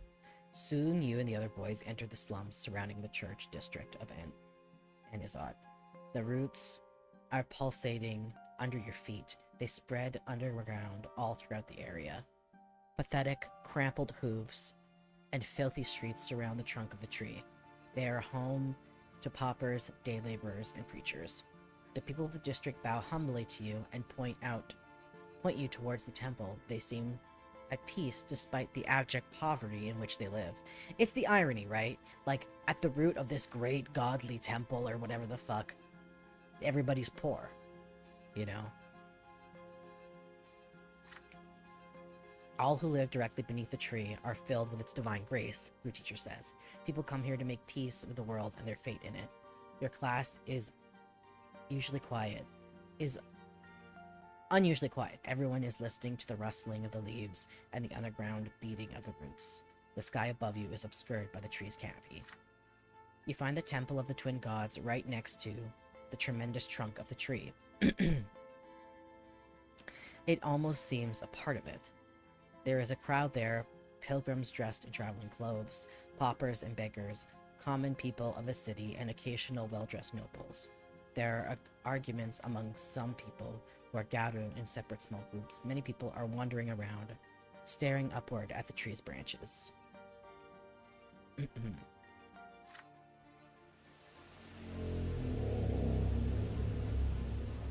Whoa.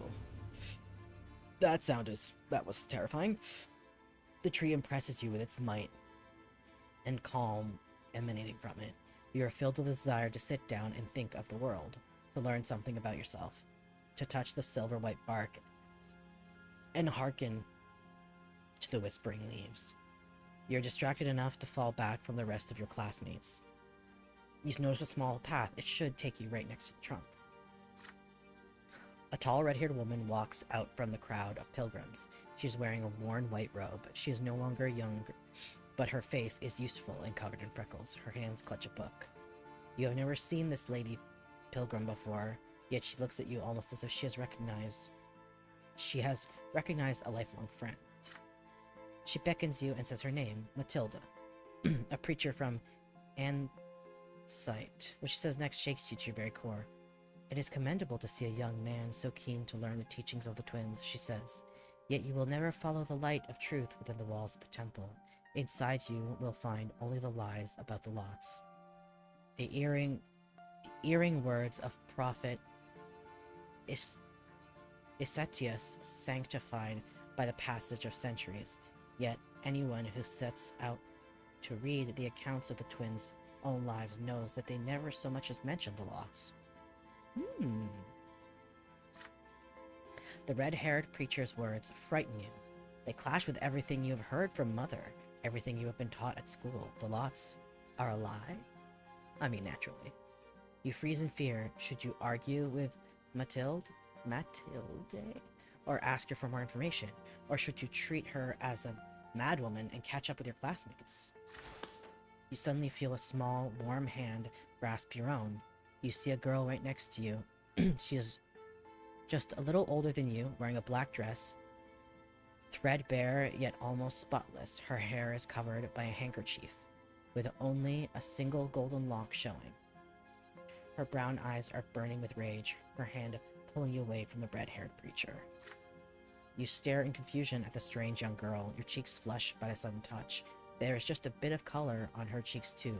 Then she starts speaking to you quickly. Don't listen to her. She's dangerous. Come to the temple with me. Only there will you see the truth. You stand there, surrounded by the crowd of praying pilgrims and the sound of shuffling feet, torn between two people you have never seen before, and each of them expects you to follow her. But all the while you hear the whispering of the wind in the tree's branches. The branches reach out for you, almost as if the tree wishes you to speak to you itself. Can you hear its voice?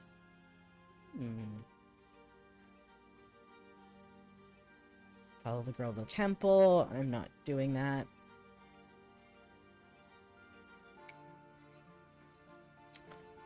Leave them and approach the tree, given to the epiphany. Yes.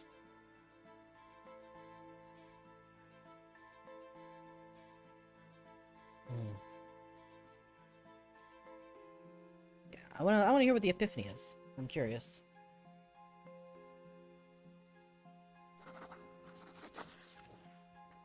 You step away from the girl in the black and the woman in white, your eyes transfixed by the tremendous towering trunk of the tree. For some odd reason, you recall Mother's ant farm, with the ants hard at work inside, and her face as she explains its laws. It is a fleeting, distant memory, a child's realization about the workings of the world at large, and at this very moment you see yourself and all other people for the ants they are. You cannot look away from the tree. The people around you begin to fade away. Their voices meld together and disappear. The world that surrounds you feels frozen and still now. The slow swaying of the rustling branches is still all there is. The branches catch you and raise you up. You soar in the air, higher and higher along the trunk of the silver tree. The branches, the leaves, their light is blinding. Their light holds you up and embraces you. And at this moment, you realize something. Something as clear as the daylight beating down on you from high above. This tree is divine. There is no doubt left within you. The tree was planted by the by the twin gods and left in this land. The ever-living proof and mark of the twins' existence. And the tree, it speaks. Ooh. The sound effects. It speaks to you. It speaks in a language you understand, in the language you learned long before you were born. It speaks soothing love and crystal clear law, of love and law intertwining to bring the miracle of life to you. From this high up, you can clearly see all of the land below. From here, you see the entire empire, embroidered with a shining thread of providence, illuminated by the twins' presence. It takes you but a moment to finally realize what the teachers have been talking about all this time. The fates and lots of people, the workings of life in the empire, was all created and arranged by the twins, and absolutely everything bears their mark, their design and inspiration. And it is in this world that you were given life. Ooh. Somehow, the tree seems to realize that the revelation is now fully within you. It gently lowers you back down to the ground. You glide down between the glowing branches, illuminated by what you have just seen. You spoke to them? Come back to your senses. You are still standing by the tree, firmly rooted to the ground. The branches release you, and you are once again aware of the pilgrim's prayers and the noise of the crowd. The young girl in black is staring at you. She is clearly agitated. My uncle's a priest, and he told me that the twins can choose to speak with you through the tree, but I've never seen it happen before. Jean starts asking you questions. She wants you to tell her what you just experienced, but you cannot speak. It is so difficult to see the temple's familiar interior again, to see the districts around you in the sky and above. The memory of the sight from the top of the silver tree now gleams in your mind. I just hope you'll share your revelation with me someday. Don't worry, I'll get it. My name's Jean. I'm an acolyte. I work in the temple. I help my uncle clean the grounds and cook food for the poor.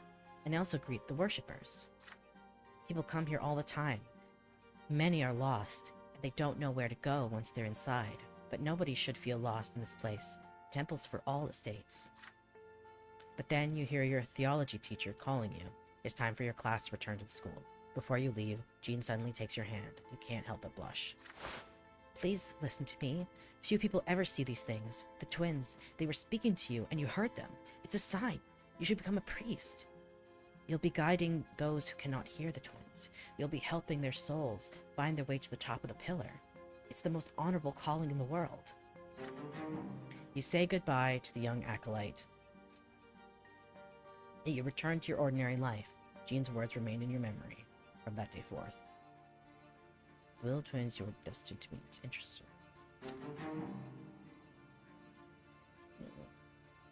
So I'm a searcher and...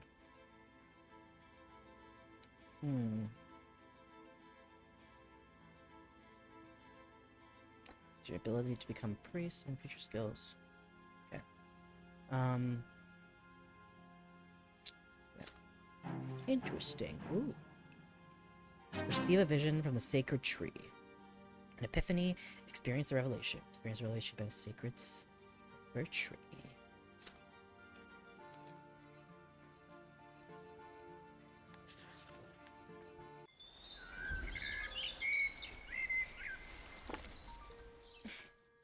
Okay, so I've gotten all three of these of my personal life.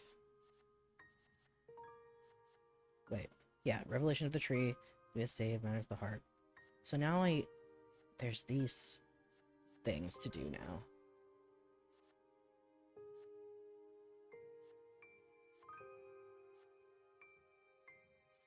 But I need high spirituality and high nobility and high ingenuity for all of these things, so I don't know if I'm What is my... Actually, what is my fucking shit at? I'm at 2. Ingenuity, I'm only at 1.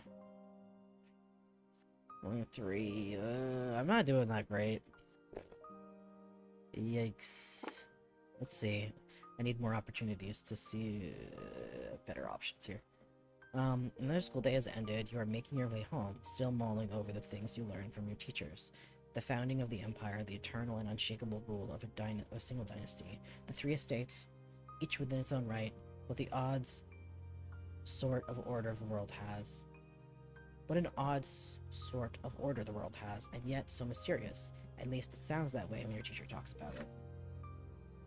Mother is waiting for you on the porch. She smiles gently when she sees you, and yet her expression still shows great concern. Father left on a trip to several distant Magrin towns a few days ago. Since then, Mother has been trying to tell you something, but she seems uncertain.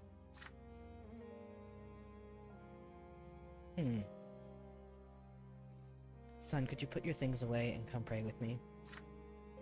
You join Mother in prayer to the twins. She prays with with fervent sincerity, her head bowed low, reciting the words of obedience to them and their greater design in a barely audible whisper. You repeat after her, just as she has taught you ever since you were a little boy. When the prayer ends, Mother sighs and turns to you. Slut. Just hits me when I'm least expecting it. My son, you are 13 now. You'll be grown soon. It's time you learned about certain things that are important to our family. Difficult things. It's about your father and me. About our marriage. Interesting. You gaze curiously into your mother's eyes. I'm sure you've wondered about this before. Your father's a nobleman of the mantle, so how could he marry a commoner with another man's child? But you see, slut, your father, when his first wife, Amelia Elborn, died, it was a painful blow to him. He lost the will to live, lost all purpose. He felt like his own destiny was cut short that day as well. And then he met me. You know the troubles I have had in the past. I went to the prefecture as a petitioner to ask them for help, protection, justice. When I was a young girl, I worked at a small shop that sold crockery and dishes. A nobleman took a liking to me. May his name be forever forgotten. The twins know I was humble and honored his lot to rule, but he took me by force. Oh, fuck. Mother falls silent, summoning the courage to continue. Gloria is that nobleman's daughter. Ugh. But he was outraged. How could I have the gall to burden him with lowborn prodigy? He turned me out onto the street with that little baby girl in my arms. Fuck! Mother's voice is shaking now. You take her hand tenderly. I had no home, no honor, nowhere to go, no one to help me. When I went to the prefecture, I didn't really think the judges there would help me find justice against my former master. But when Sir Robert heard my plea, his eyes met mine, and I believe that at that very moment, the twins themselves granted him the gift of their love. Your father told me that there was nothing he could do to make that detestable nobleman marry me, but he would never abandon me and baby Gloria, and if I agreed, he would take me into his own home. Tears are running down Mother's cheeks. And I knew it, my son. I knew how much his honor and reputation would suffer, but caring for me brought him back to life. It's like he experienced another sacrament. He rediscovered his noble purpose, his lot to rule and protect and care for others. But his decision to marry me, he is still paying for it today. Your father had the courage to defy your grandfather, the founder of his bloodline. If only you knew how much he had to endure, my son. If only you knew the despicable rumors we heard about the Brantes all over it, and his aunt. It was only thanks to the efforts of Sir Gregor that the Brante bloodline managed to hang on to what little remains of its reputation, and now the noble families have all but forgotten about the scandal. Thank the twins. Mother falls silent. She looks at you incessantly. Do you understand what she is telling you? My son, I'm not telling you this just to share the pain of my past. I have no reason to complain. Even Sir Gregor has accepted me through gritted teeth. But you need to understand the heavy burden our family must bear, including our scandalous marriage and Gloria's foul origin. And Gloria, she could never be a Brante, even if the elder Brantes agree. The news would stir up the old scandal in the minds of high society. And if that were to happen, slut. Oh, bad, bad, bad time to have that name right now. They wouldn't even see your birth as illegitimate. Mother sighs heavily. What I told you just now is something that you have to know, son.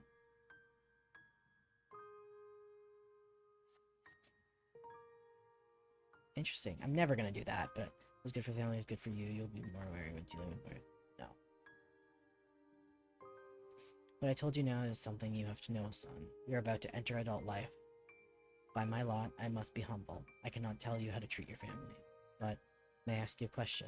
Now that you know all this, do you still see Gloria as your sister? Yeah. What's this one? Oh.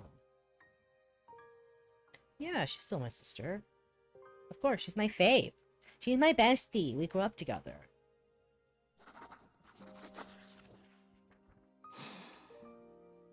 Filled with determination, you assure Mother that Gloria is and will always be your sister. You want Gloria to be a Brante too. You want her to be part of your family. Who cares what nobles of Ensonite say? Mother beams with quiet joy when she hears this. Oh, slut, if only you knew how happy that would make me. To have our family united at last. However, the joy in her face quickly gives way to concern. But I already owe good Sir Robert a debt I can never repay. He's given my daughter so much. A home, an education, his care and advice. The Brante bloodline could suffer so much from Gloria's existence. We should all just learn to accept her status as it is. Just then, you hear Gloria carefully knock on the door of Mother's chamber. Mother, slut, I couldn't find you. You happily greet your sister. Yes, she is your sister. No old secret can ever change that. Mother gives you Gloria a kiss on the forehead and returns to her prayers. Affectionate. Yeah, she's my bestie. You and your sister walk downstairs together. Mother is alone by her bedside now, thanking the twins with a quiet prayer for the Brante family they have given her. You hope they can hear her. Meow. You and your sister walk downstairs together. Mother is alone by her bedside now, thanking the twins with a quiet prayer. Oh, I already read that.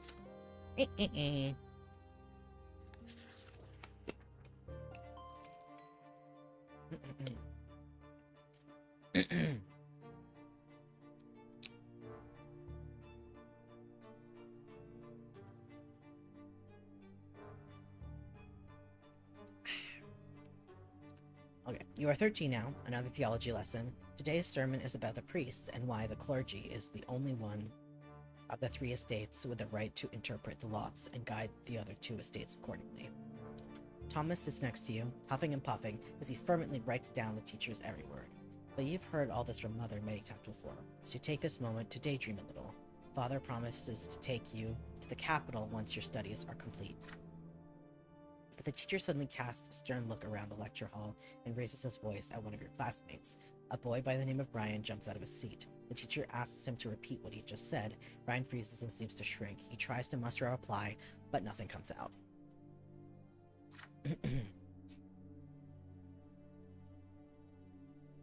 The class becomes agitated. Someone is about to get punished. The teacher now looms over Brian. The boy's cheeks are flushed, and his eyes are covered in tears. You all watch the teacher's iron-bound book as he raises it sharply, about to strike. Brian shrieks and raises a hand in front of him. A sudden flash, the teacher screams and buries his face in his arms. His hair is ablaze, and his skin is covered in horrible burns. Holy shit. His hair is ablaze. Horror. It's magic, real magic, just like in the books about the Mega Rebellion. The class freezes in shock. There's a dull thud as the iron-bound book falls to the floor. Hell yeah! Brian's hysterical laughter rends the silence. He stands up from his bench, fire in his eyes and sparks on his fingertips. There are screams now. Students run for the door. The teacher tries to extinguish his burning hair. Brian snaps his fingers, and the books of Insatious on the desks turn into pillars of flame. He laughs and raises his arms, and the curtains catch fire. Okay, dude, calm down. The screams grow louder as the fire howls. Brian's face is tense and violent. His mouth is spewing flames. His whole body is shaking with laughter. He steps towards the door. You and Thomas glance at each other. He's going to burn down the whole school. Your friend's determination makes you brave. You run behind Brian and knock him off his feet. You both tumble to the floor, even through his clothes, his body sears your flesh. Brian screams, convulsing, and grabs Thomas by the shoulder with his burning hand. Thomas howls but stays put, then knocks Brian senseless with several fierce blows to the head. There are servants fussing around with the room now. They put out the fire and take away the teacher, his body covered in horrible burns. You and Thomas remain next to Brian, who is lying on the floor, silent. Soon, 3 men in black cloaks enter the doors of the school, each bearing an edict seal with silver, the Inquisition. You and Thomas are told to step away from the witch. They lock Brian's neck in a silver collar and take him away. One of the Inquisitors remains behind to tell the students what happened. That was magic, he explains, the ungodly power that twists the mind of men into savage instruments of murder. Only the sacred shackles of silver can hold it at bay. Only the power of the twins can save us from its evil grasp. The next day, you are forbidden from ever mentioning Brian's name again. He is no more. Interesting. I want magic. So we can cast Fireball, Grandpa. Yippee. It's just so true, though. That actually, yeah, that's true. There's literally fire. We can straight up... I mean, here's the thing. I don't know how it works in this world. Like, is this just gonna be a thing where, like, other people can wield magic? Or is it something that we can learn? Or is it something you're born with? We're gonna have to learn, like, the magic system as we go. But I hope I can learn. That would be nice. A great day looms ahead. 100 years ago, Uther Tempest was anointed to rule over the Empire. Blessed by the twins themselves, the Emperor's reign continues into the 2nd century. Celebrations in honor of the Tempest dynasty are held throughout the city, and the school is closed for 2 weeks because of that. One of these evenings, Father tells everyone that Grandfather is going to bring Stefan back home for the holiday. They say families should celebrate the Day of Anointment together. You could benefit from your elder brother's company. With his noble education, Stefan might be able to teach you how noblemen are supposed to act. Soon, Stefan arrives. He now handles himself differently. When it comes to ordering servants around and ignoring Gloria, he is still Grandfather's double, but he is more grown up now and far less haughty to you. It is a dark winter evening. A damp, cold wind sweeps through the city from the barren lands of Magra. You and Stefan are sitting in the library. He is telling you all about Eternia, the capital of the Empire. It is full of so many wonders. The Imperial Palace, the enormous Temple of the Twins, the Military Academy, the Imperial College. You have read so much about these places, yet he has seen them firsthand. Nathan enters the library. He looks concerned. I can't find Gloria. I looked everywhere. She's not in the attic, not in the sitting room, not in the kitchen. I hear she wanted to sneak off to the ruins of Charmilandius Palace. She could be lost in there. You and Stefan exchange looks. Charmilandius, the rebellious duke, the ruins of his palace are a dangerous place. Some children claim his tainted magic still lingers there, which means you absolutely have to make your way there and back again to prove you are not afraid of the long-dead witch. Your brother tells you to wait. He leaves and soon returns with a sword in stealth. Get ready, slut. God. We're going to rescue Gloria. She must have gone to the ruins in search of inspiration for another one of her little rhymes. The two of you instruct Nathan to tell your parents you've gone for a walk in the square. You and your elder brother head outside. You are confused by Stefan's actions. He refuses to treat Gloria like a human being, so why is he still being so determined to rescue her? Stefan notices your expression. Are you wondering why I care about Gloria all of a sudden? I can't act in any other way, can I? The law of honor compels me to protect my family. Gloria will never be a Brante, but Father still took her into our house. I must respect his seniority and defend Gloria like she is one of our own. You're a Brante too, noble or not, which means it is your duty to aid me. The ruins of Charmilandius Palace span an entire district. The palace was abandoned centuries ago, and it remains Ha! Reading hard! The ruins of Charmeleon's palace span an entire district. The palace was abandoned centuries ago, and its remnants are overgrown with thick underbrush. Air wiggles? You want some of this? There you go. You've got ear wiggles. And a hydrate. Oh my god.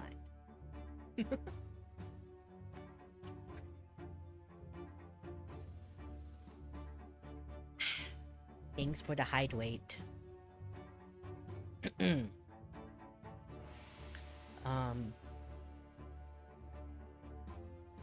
ruined palace is empty, nothing but cold wind blowing over the crumbled brickwork. Even the worst scum of the land steer clear of this place. This should be interesting.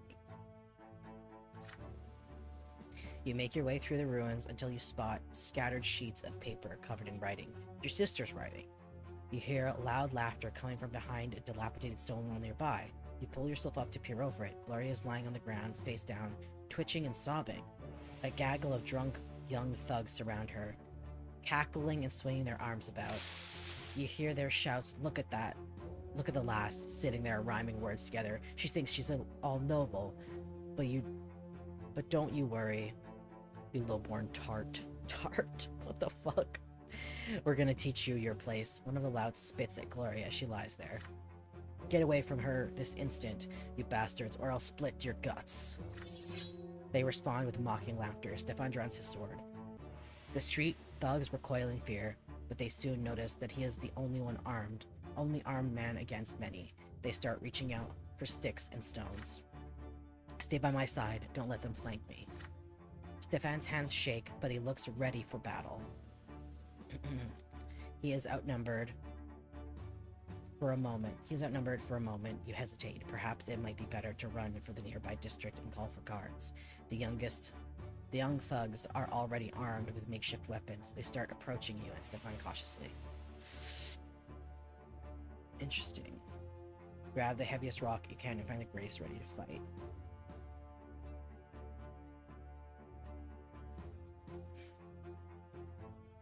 Follow your brother's orders.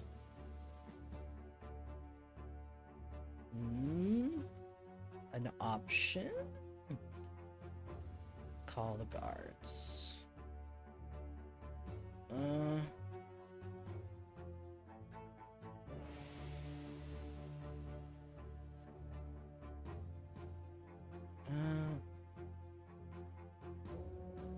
I am gonna think on this while I go to the bathroom.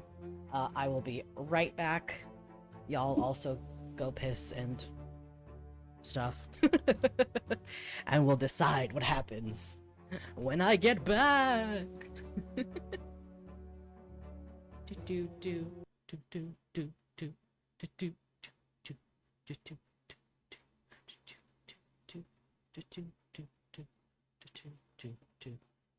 Where is my be back soon?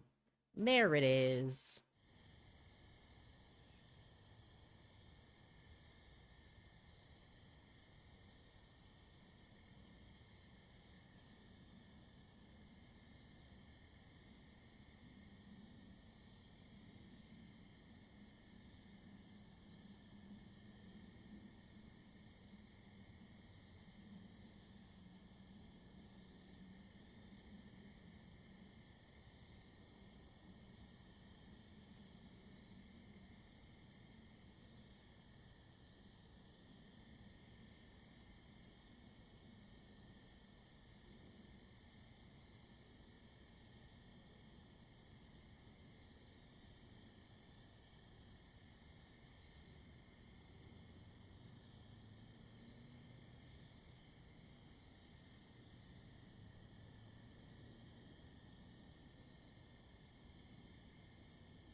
OMG, hi!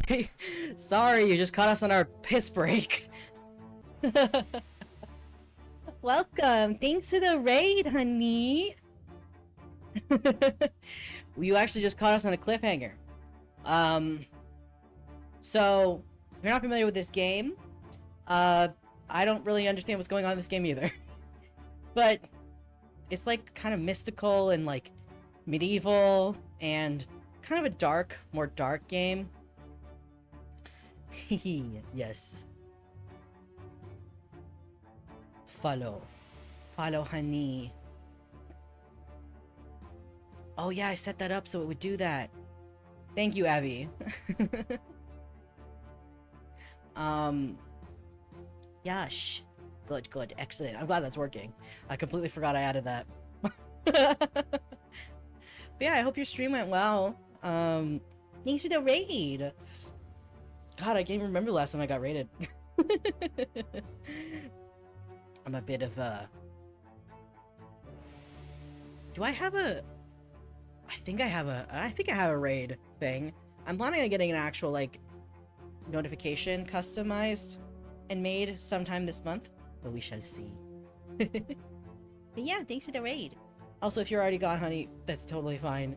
I'm sure you had, your own foods you had to get to and everything. But, yeah, we're playing, the life and suffering of Sir Brante, which is, yeah, we're having to make a decision here. Some people are trying to kill our sister or beat her up, and our older brother, and us are trying to save her. But now we have to figure out what our choice is gonna be here. I hadn't decided yet. Charge the attackers. Which I don't get anything but the +2. Which this I get also +2, Stefan. My willpower goes down, but my nobility goes up. And then this, I don't get anything with my brother, but ingenuity goes up. I do want my ingenuity to go up, but also I really want relationship with my brother to go up.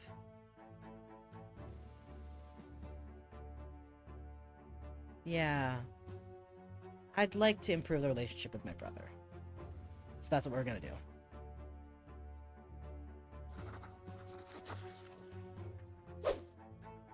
Stefan's firm voice fills you with confidence. You follow your noble brother's orders. It takes a moment to grab a stick. And then you are at Stefan's back. Ooh. A height weight. Oh, hi, honey. I was wondering if you had to go because you just finished streaming, if you had to go, like, eat or do stuff. I didn't know you were still around. Thank you for the raid. I'm not sure if you heard me say that. But thank you so much. I was also wondering what you were streaming. What were you up to?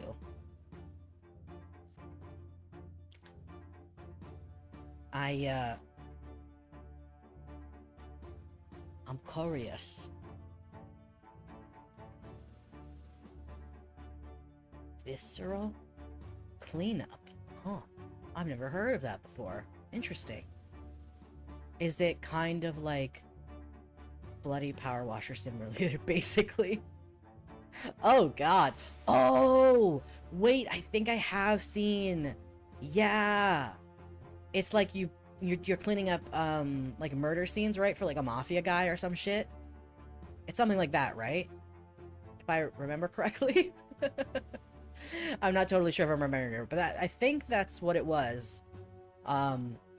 It might be a different one, but interesting. That sounds so fun. Bloody and fun. We're also kind of playing a bloody game. We've died twice. In this game, you can die 4 times, though. The 4th time is like your final death. We've died 2 times. One of us, our grandfather killed us. And the 2nd time, some highborn nobility trampled us. We have not been having a good time. It's almost like the title, The Life and Suffering of Sir Brante, is, accurate.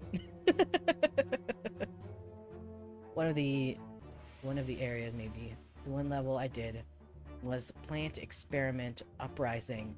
What? Aftermath as co-op because I'm gonna drag someone to join me in Ohio. Oh, interesting.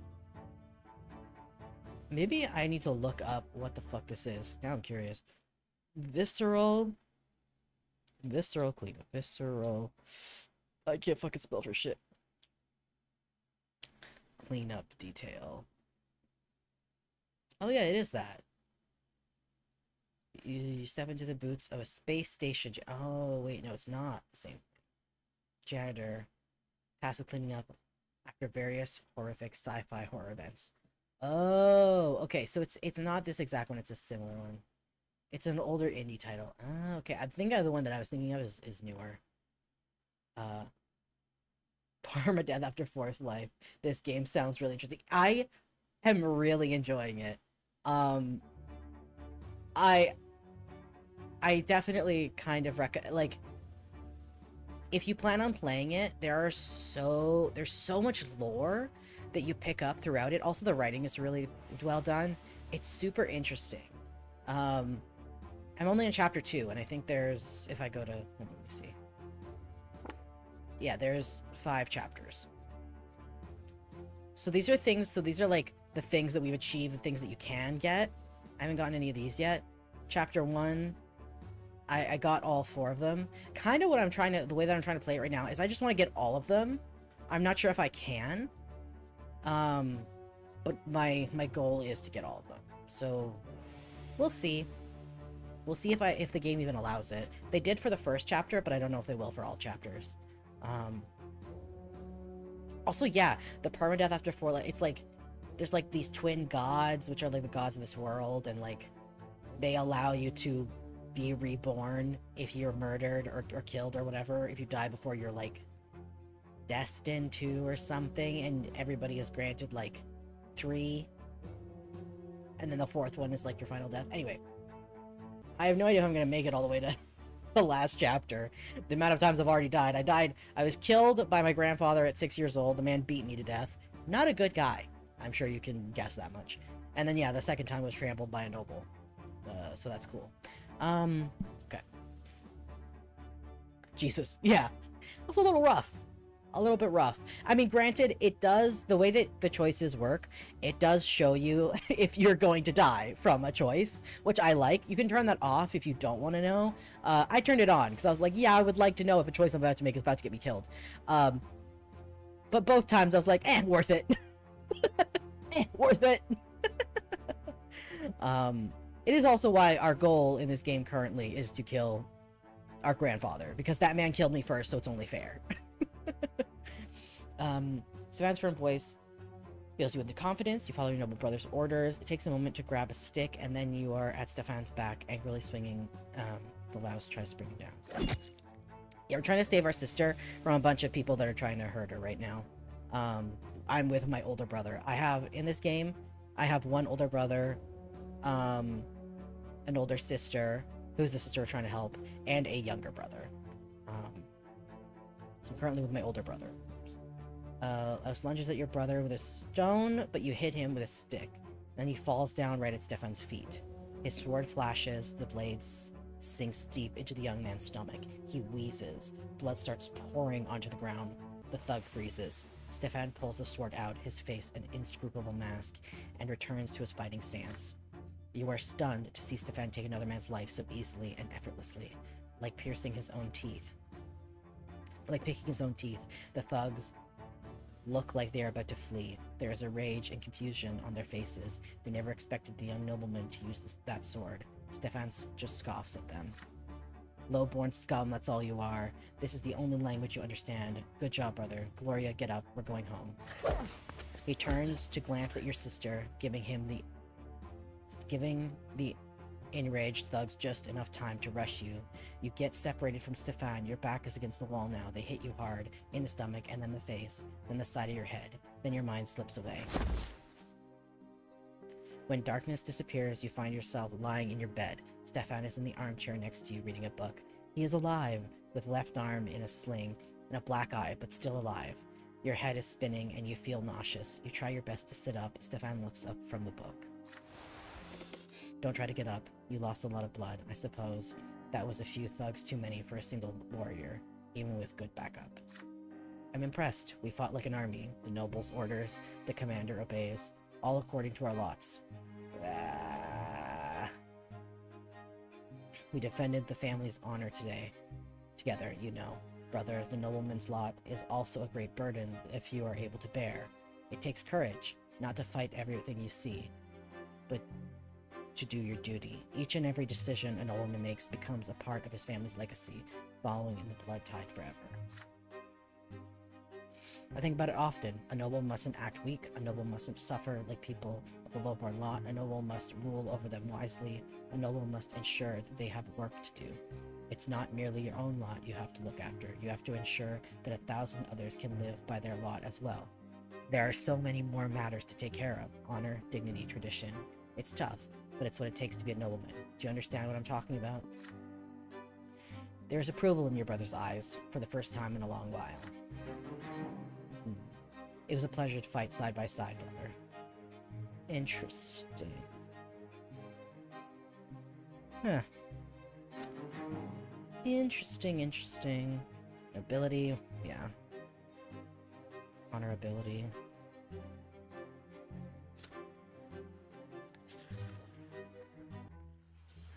Before long, the entire city hears how a gang of lowborn thugs assaulted Stefan Brante. Grandfather ensures that the brash young men are found. Some of them are taken into custody as soon as lesser death releases them. Grandfather seeks vengeance on those who hurt his favorite grandson. Prefect Elborn, a friend of your family, promises to personally oversee the trial and ensure that justice is served. Stefan and Grandfather decide to stay in Anizot until the trial ends. Grandfather demands true death for every single assailant. You ask Father to explain something. How can a legal court sentence criminals to true death? How can a worldly judgment overrule the twins' law? Your words are true, my son. Their law is second to none. Yet the twin gods also made the empire and all its ways. The court of law exists to execute the laws of the heavens here in the world. Should the court of law sentence a person to death, the law high above will always enforce it, and so every execution brings to death. The commoners who assaulted Stefan, a born nobleman, have committed a grave offense. There is no doubt about that. And yet, according to the Emperor's decree, even commoners have the right to defend themselves when they are about to face true death. This means that all of us will have to appear at the trial to testify before the court. Evening comes, Gloria visits your room. She looks crestfallen, and her fingers keep reaching for her long hair. You put away your school books and ask what is bothering her. The trial is tomorrow. I thought I was going to appear there too, as an eyewitness. After all, this whole mess started because of me. But Sir Robert isn't even going to mention that I was there. Can you imagine? He says it would ruin the case. Why am I always in the way? Nobody ever mentions me. Nobody ever listens to me. It's like I don't even exist. And I thought Stefan standing up for me finally meant something. Maybe I was becoming part of the family. But no, everything is back to usual now. Gloria tries her best to hold back the tears. You do your best to comfort her. Father just needs to keep the family out of trouble. If Sir Robert believes that I only bring trouble, why did he took me into the house at all? Gloria runs away. You return to your books, but you can't help but get lost in thought. What if they told the court you weren't there either? How would you feel then? There's a knock at the door. It is Father. He closes the door behind him and sits next to you. There's an exhausted look about him. Son, you'll be testifying before the court tomorrow. Please remember what I'm about to tell you. Gloria wasn't at the ruins at all. You went there with your brother to inspect this historic site. The lowborn men insulted Stefan first and then attacked him. Stefan had managed to deal with the assailants on his own by the time the guards intervened. Gloria will cast suspicion on the case. If we mention her very existence to the court, the reputation of the family will suffer. Your grandfather will never forgive me if that happens. Do not let me down. We are all counting on you. You recall the night of the fight like it was a moment ago. Gloria sprawled under the feet of those cackling thugs, her poetry, her greatest treasure scattered on the ground. She thinks she's all noble. Those were the words they spat out at her. The Doesn't grandfather mean the same thing when he denies that she is part of the family? But if you do what father tells you... Oh, God. Oh, I can't convince father to change his mind.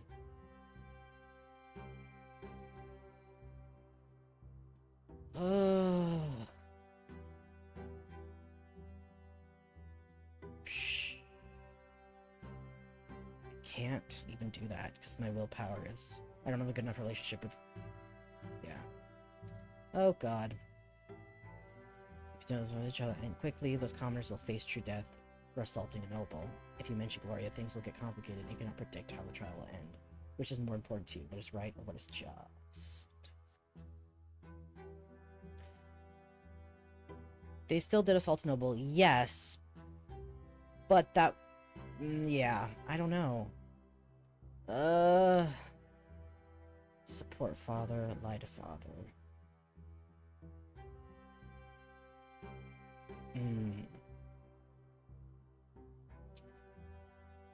Fuck.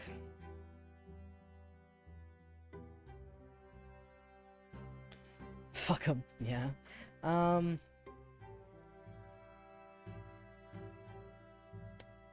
God. Support father, I don't know. Okay, so hold on. I need to go over my stats here a little bit. Reputation will go up by 1.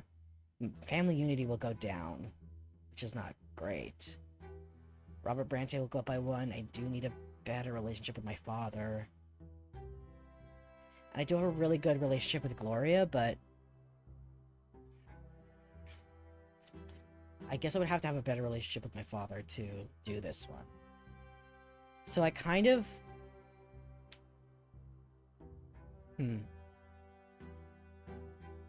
Yeah. I kind of want to do this one because...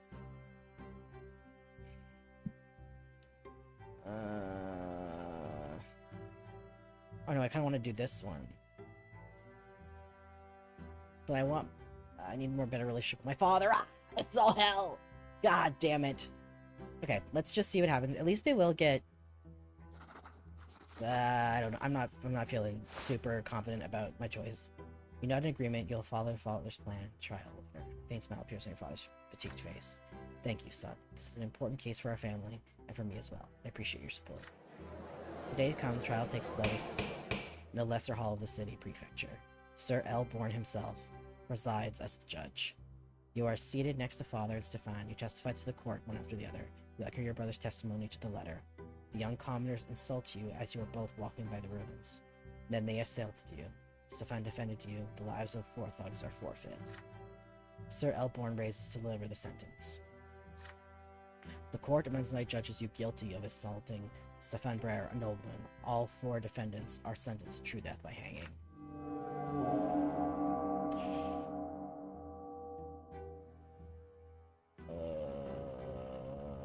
Jesus Christ. I don't know if I feel great about. I think next time I do this run, I'm gonna make a different choice here, because I don't feel great about this one. There's no wind, but you feel a gust sweep through the hall. Defendants turn pale. Their mothers are bawling and crying. Everybody in the court feels the dreadful power of the law, and it is stern and just. That very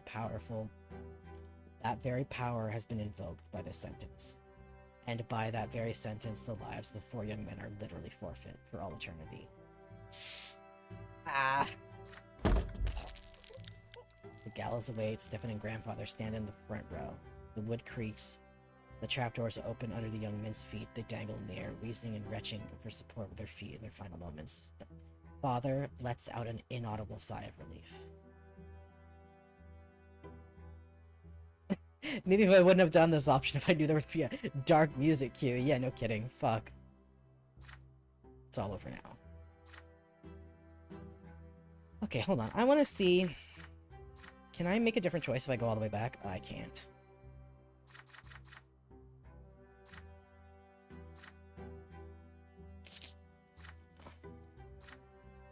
When Gloria comes back home the day after, she refuses to eat dinner and locks herself in the room. Before she leaves, however, you notice a scratch on her face, and her hair is disheveled. You go to her room and knock at the door, but she will not open.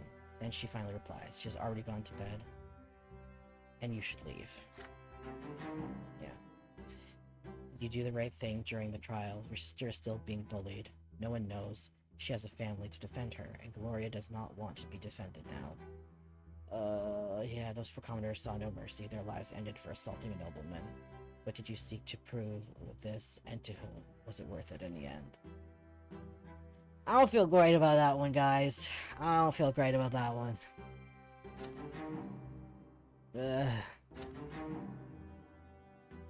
Yeah, yeah.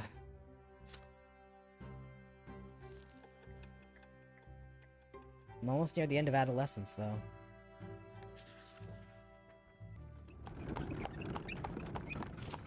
Stefan leaves soon after the trial, alone. Grandfather does not go with him. For the first time in a long time, he lingers in the house for more than a fortnight.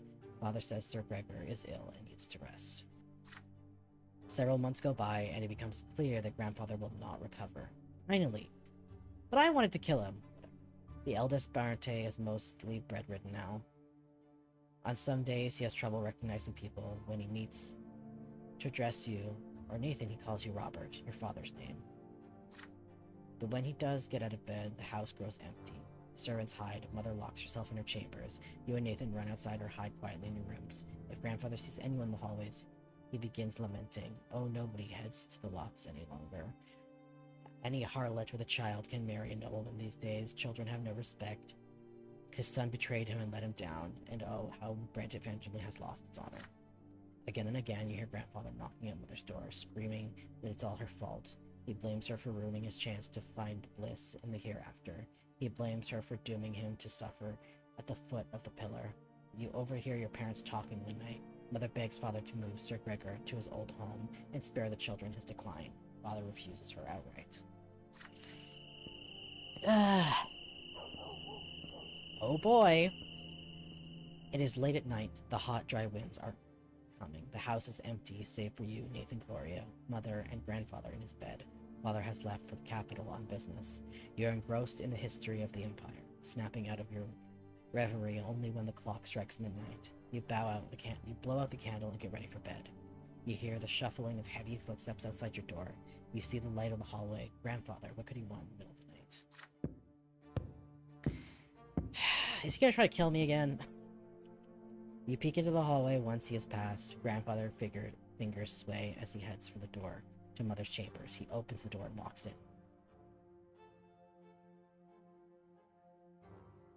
I don't feel good about whatever this is. You hear him say something quietly. Your unease is stronger than your fear now. You sneak closer to hear his words.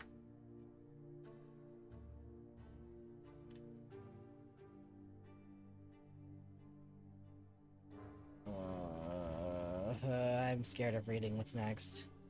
You foul commoner, I have to cleanse my sins. I have to save my soul. You are my greatest sin, you and what you have done to Robert and his family. I should have put a stop to this marriage. I should have stopped Robert from tainting this house by your presence. Why, oh why didn't I do it?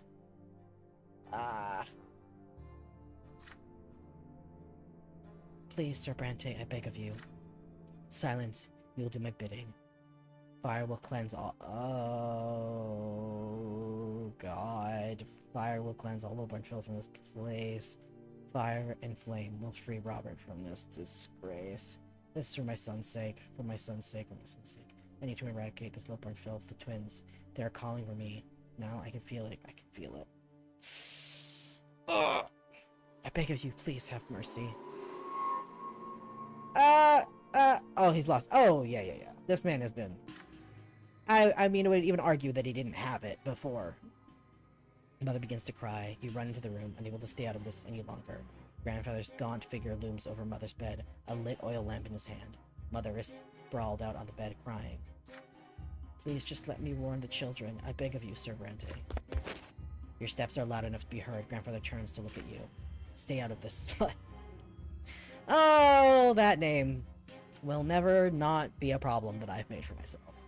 Be useful for once. Worldly matters concern me no longer. I see only my sins now, and a sinner I am, a sinner. The twins, they forgive no one. They will judge me by the pillar. I must do something. I don't want to suffer for all eternity. Go away. Mother is crying. Grandfather is still looming over the bed. Driven to madness, his hand shakes in its clutches. The oil lamp. His eyes shine in the dark. He truly believes this has to be done. You are suddenly torn. What if he's right? No? What if this is the only way for his soul to find— What? There's no going back now. You have to— What?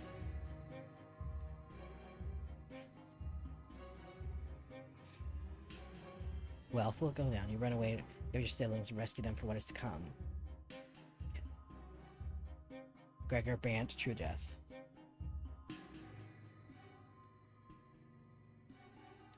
You run to Mother's side and snatch the lamp of Grandfather's hand before he can start a fire.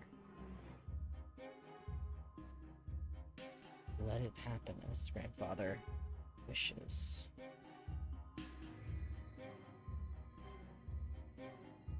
Wealth goes down, ability, ingenuity, spirituality, deaths. Oh, I'm gonna die if I do that one.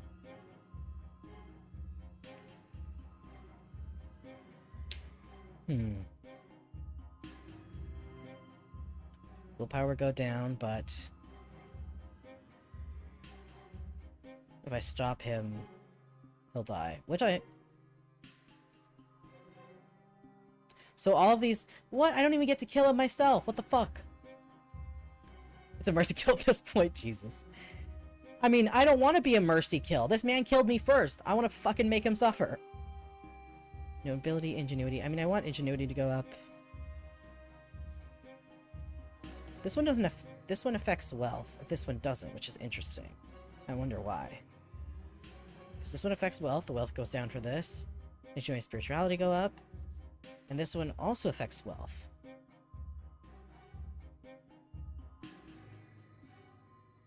And also I die. Right. I have to do this one, naturally.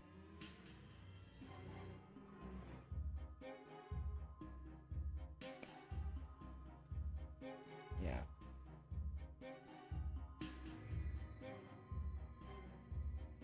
He's also gonna... I love how it says his relationship will go down. The man is about to die. So yeah, I'm doing this one.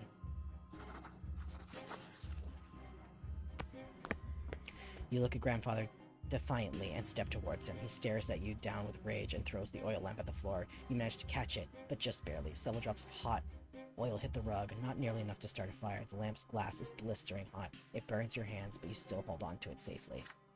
You lowborn scum, you ruin everything. You're every bit like your mother. You. Enraged, he takes a swing, and you squeeze your eyes shut, but he does not hit you. Instead, there is a deep exhalation. You peek at him with one eye, just in time to see him collapse, all his strength fading away. His chest is heaving, his face a grimace of contempt. Another heavy exhalation. The contempt gone, there is only fear now. Grandfather's eyes open wide, almost in surprise. He exhales. His eyes grow dim. Mother is there, whispering a prayer. She is shaking violently. You put the oil lamp gently to the bedside table and call for the servants. They carry the body away. It does not disappear. True death has found him. He will never return. Thank God. I'm pissed I didn't get to kill him. Fuck. I guess I kinda killed him. Ah. You spent the rest of the night with Mother in the sitting room. She will not let go of your hand. For many, many nights afterwards, you keep seeing Grandfather's shadow out. Hostility.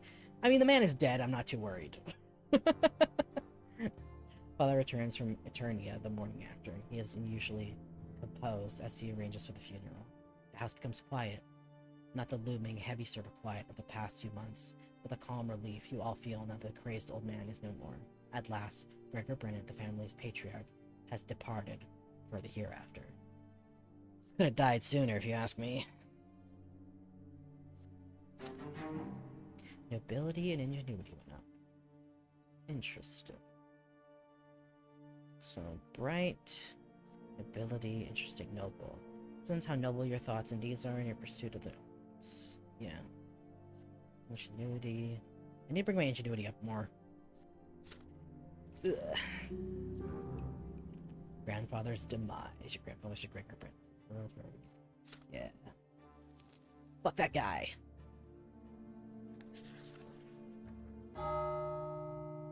The night of Grandfather's death shook your family to the core. Yet no matter how it happened, your grandfather, Gregor, is dead and will never return. He was a fearful shadow looming over the rest of the family. The Brante patriarch exerting his influence on all the lives below him. And all of you will remember him forever. Yeah, not in a good way. Father's the new patriarch of the family now, and he still cannot bring himself to sit at the head of the table where Sir Gregor used to preside.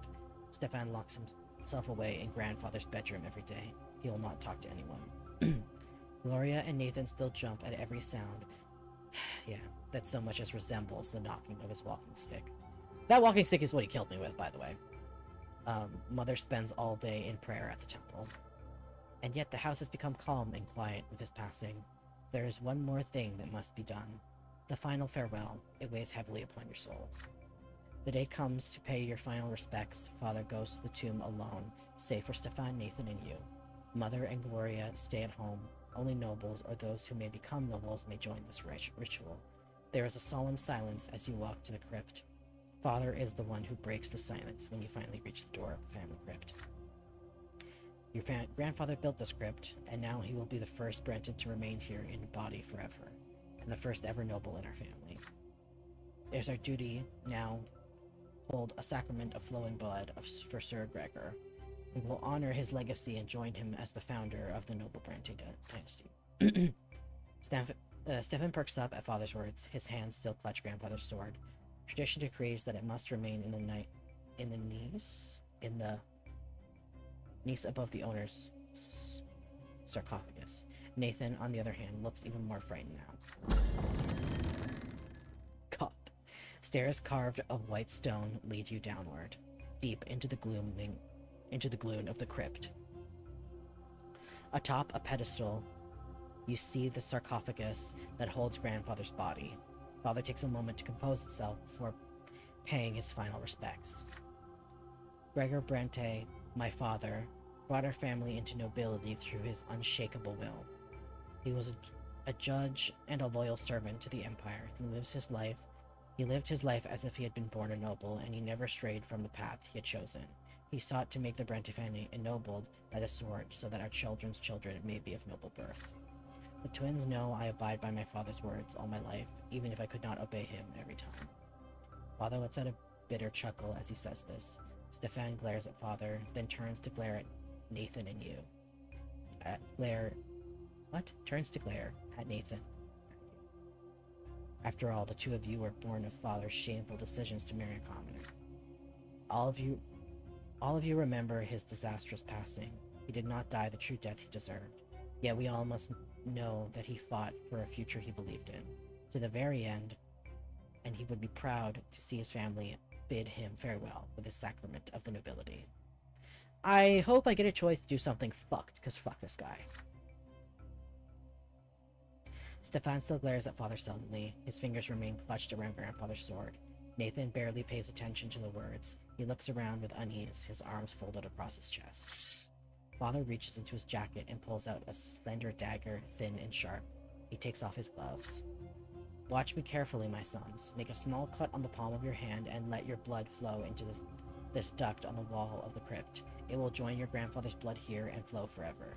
Then ancestors and progeny will become as one. We shall enter our family's blood tide and receive grandfather's final blessing, for his blood flows first in our blood tide. He will respond to you. You are part of him, and he is part of you. No, fuck that guy. With a quick motion, Father slices his hand and holds the blessing bleeding cut above a small opening in the wall. Then hands the dagger to Stefan. Stefan cuts his hand without hesitation and does as Father did. You receive the dagger next. The dagger's handle feels warm. You hesitate for a moment as you look at the palm of your hand. If you participate in this ritual, you will enter the Brante blood tide. You, a lowborn child, a child who is still a commoner. Are you ready to claim? Interesting. Are you ready to claim your legacy as the descendant of the nobleman Gregor Brante? The eyes of your father's brothers are upon you. Nathan, the youngest brother, will follow your example.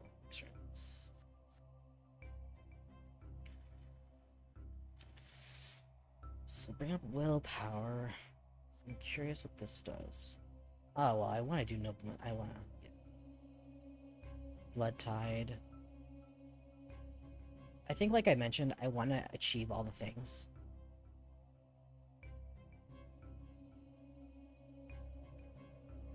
Yeah, I couldn't possibly do that. Yeah, there's no way. I fucking am not gonna ask. I'm gonna bleed. Fuck that man. Sure. I just want to do all the thingies. You remember that fateful day when you were 8, the day when you tried to choose a different lot for yourself. You violated the ritual in the temple, you kissed the sword, and, against all odds, you said you had the right to be a nobleman. And now you must confine this right. You must join the Brante blood tide. You grasp the dagger firmly, then hold the blade to your skin and quickly drag it across your palm. Drops of blood fall into the duct, flowing further into the crypt as they combine with the blood of your father and brother. The fresh wound burns your hand. What are you doing, slut? Why did you have to take these two along? Father, this ritual is for nobles, and you aren't even noblemen. His eyes meet Father's stern gaze. No one is to interrupt the sacrament. Indignant as he is, Stefan falls silent. You hand the dagger to Nathan. Your younger brother hesitates. Father offers him help, but Nathan shakes his head. Finally, he makes a cut, and Nathan's blood joins yours in the duct of the crypt. The deed is done. It is time to close the sarcophagus. The lid falls into place with a heavy, resonant thud. Then, suddenly, you all freeze as each of you hears your late grandfather speak to you. His voice is loud as it rings to the depths of the crypt, and yet he speaks to each of you separately. Oh god. So you think yourself my descendant, son of a low-born woman? Very well. Time will tell how much nobility you have within you, but know this. I am your ancestor, you are my flesh and blood. I'll be watching you always, and my shadow will follow you forever. Do not let me down, boy. Grandfather's voice falls silent. Your glance at your father and brothers astonished. Save for Stefan, everyone else is dumbfounded as well. The ritual is complete. Stefan reverently kisses the grip of Grandfather's sword and places it in the alcove above the sarcophagus. Once all is done, you leave the crypt together. Cool, fresh wind blows in your face as you return to the surface. Stefan storms off to the carriage, fuming. Father stops halfway at the carriage and hugs Nathan and you briefly. Now your blood belongs to the dynasty of Sir Gregor Brante as well. The man who killed me? Enter the blood tide of Brante. Interesting, yeah.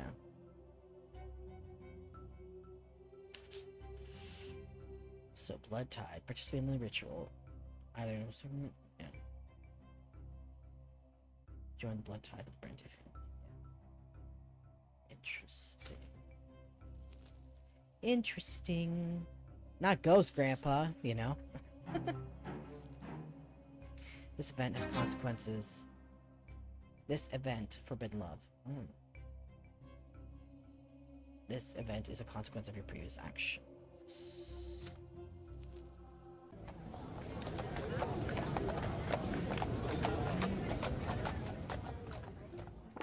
Dynasty. So I have...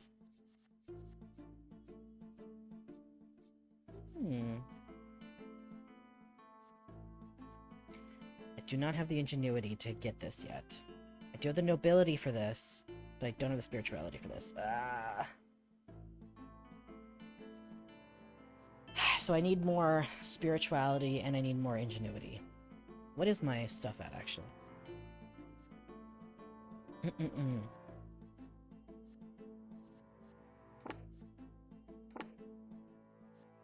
So ingenuity, I need 2 more ingenuity and I need 1 more spirituality. Okay. Another day of school is behind you. You are now wandering your district, taking your time before going home. It is getting dark.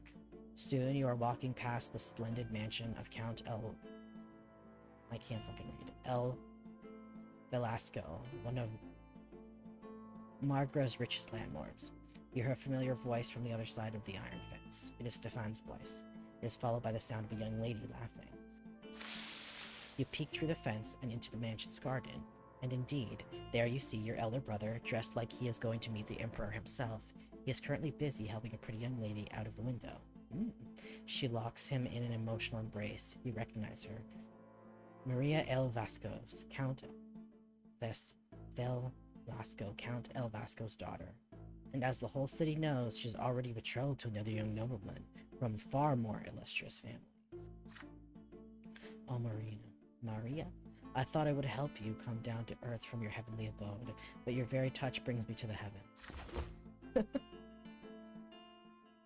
He picks the Count's daughter up and holds her in the air. She laughs almost imperceptibly and kisses him on the cheek, but then Stefan takes her by the chin and turns her to face him. Their lips join in a kiss. A flurry of emotion washes over you as you watch it happen. Stefan is putting the reputation of his entire family at risk. Acting so frivolously within the Count's daughter may turn the Count's influence against all the Brantes, and yet Stefan always speaks so highly of noble bearing and composure and family honor. Stefan's face is glowing with joy. Your older brother, he is happy, truly happy. You've never seen Stefan like this, as his arms hold the Count's daughter in a tender embrace, so gentle as though he fears to hurt her. And Maria reciprocates his feelings. Must you really rob them of their secret joy? If you speak to him about this, no one else must hear it. You wait by the gates patiently as Stefan decides to return from his escapade. He is startled when he finally notices you standing by the gate. Yeah. Ooh, this brings up my spirituality and my ingenuity. And there's no downsides. Oh. Oh, either way. Interesting. Spirituality, ingenuity, and this does nobility.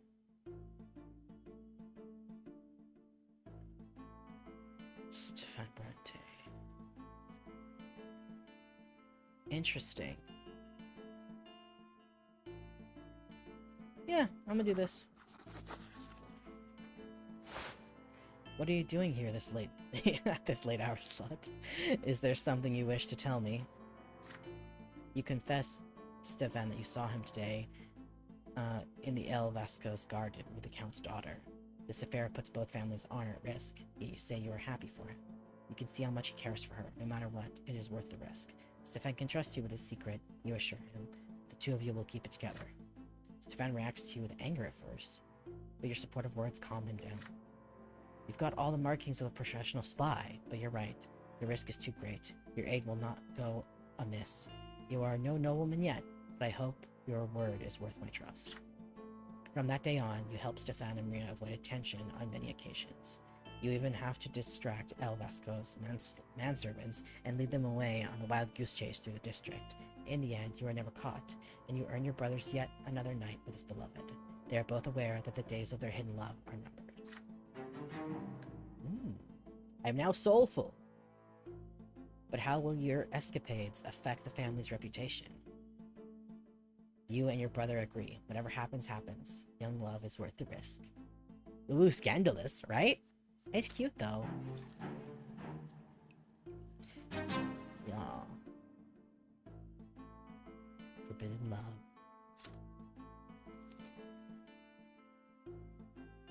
Interesting. An adult question. This event is a consequence of your previous actions. This should spend spirituality. Note question. The day is sunny, scorching, and hot. You are sitting in the yard, in the shade of a tree, studying books about twins' great descent. You hear shy, quiet steps. There is no need to look back. You know from the sound that it is Nathan, your younger brother, also sits in the shade of the tree, yet he is quiet. He is not tugging at your clothes this time. That is unusual. He's just sitting by your side, breathing loudly. Oh, I see. Okay. Oh, I hope I'll get the chance to... I don't have enough ingenuity for this. We'll see if I get a chance to bring up my ingenuity.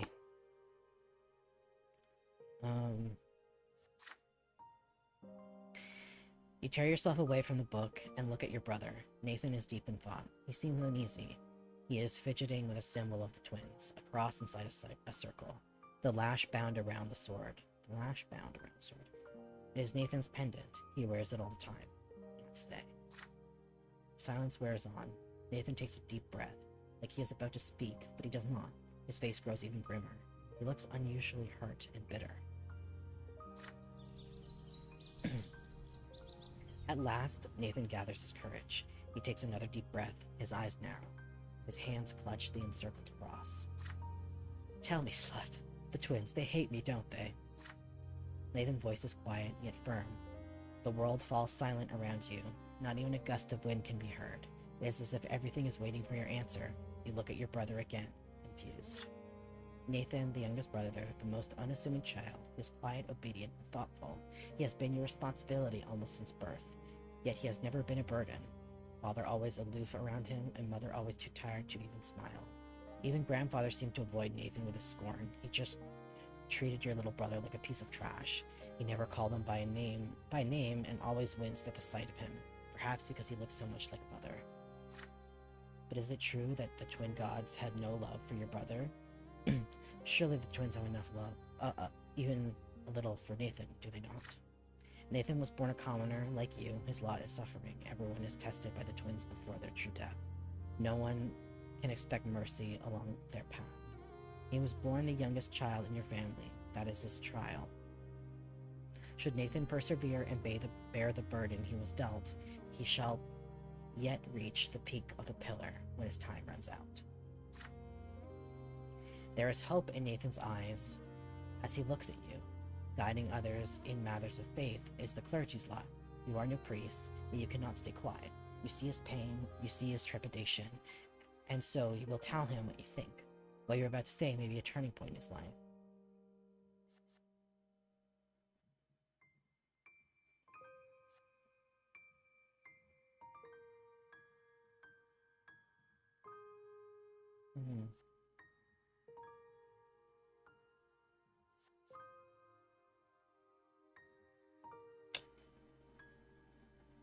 So here's my thinking right now. I think this is my last chance to get up my ingenuity.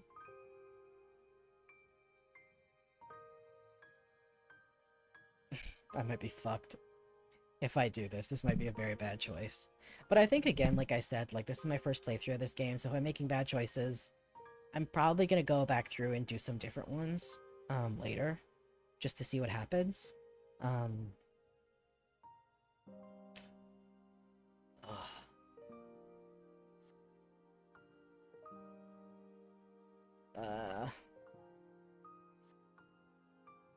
So if I do this...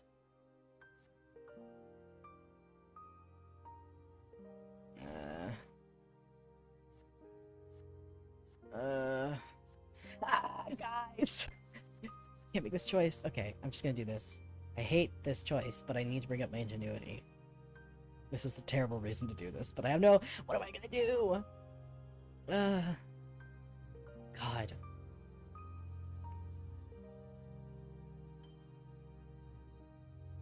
Ah! Fuck!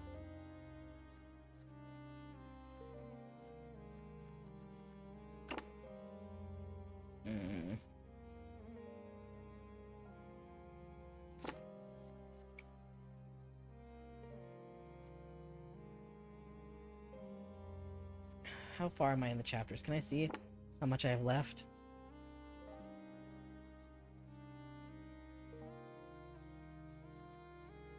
It's year 132.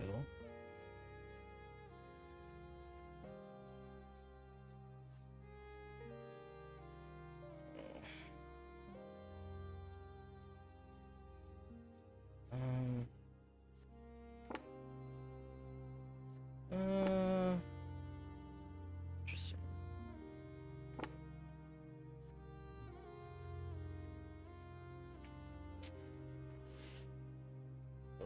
Province. No.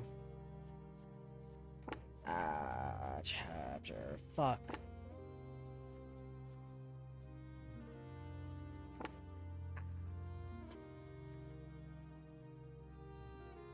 I want to bring up the ingenuity.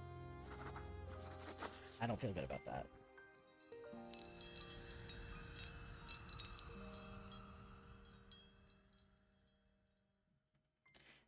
Okay, you are quiet for a moment, and then you speak. The twins are stern indeed. They pay no heed to the wishes of man, for they are gods. They have their own visions, and they follow it to guide all people to greatness. But how can the twins guide people when they are not people themselves?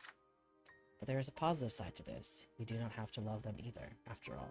How can you force yourself to love forces that hate you just for being born? How can you force yourself to love entities that you see as wicked beings that can do nothing but blindly obey their will? Okay, maybe I do like this choice, actually. For our gods have no mercy indeed, and their laws is inhuman. We have to accept it, for it cannot be changed. But when true death comes, there are two paths to open to you. You can be brought to the pillar of the shining peak of the shining pillar, or you can be cast down to the eternal suffering at the foot of the pillar. If you wish for the twin solace and eternal bliss, the hereafter submitting to their will is the way. Maybe I don't agree with that. Nathan hangs on your every word. The despair in his face is replaced by rage. He leaps to his feet. His fingers ball to fists. A single tear rolls down his reddened cheeks. No, that cannot be. It's impossible. You simply cannot be right. The twins are testing me, and they're testing me right now too. I'm gonna tell Mom you're spreading what? I can't speak heresy. Nathan screams towards your face and runs away, his pendant clutching his fist and settling around his neck. Return back to the book with a heavy heart. It always hurts to face the cruelty of this world. Will your younger brother weather the storm? You know his threat means nothing. He will never tell on you. His doubt is too great. I feel great about it, but I don't know what the other option is here.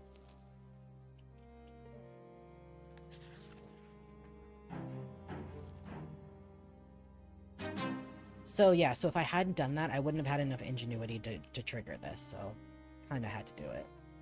An ad is about to play though. So let's let this happen before we see this other thing come to pass, shall we?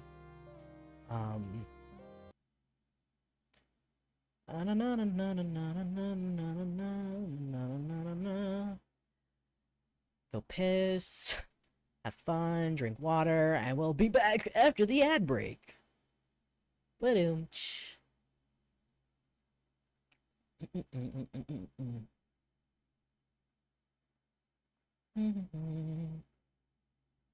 Back soon, I'm gonna go stretch my body.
Back, bitches.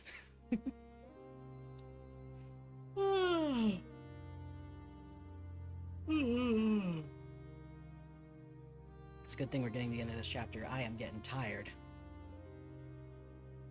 But honestly, it works out well. Each chapter is about the length of a stream that I do anyway, like 3 to 4 hours per chapter. Works for me. This man's pretty, yeah. Just met ingenuity, yes.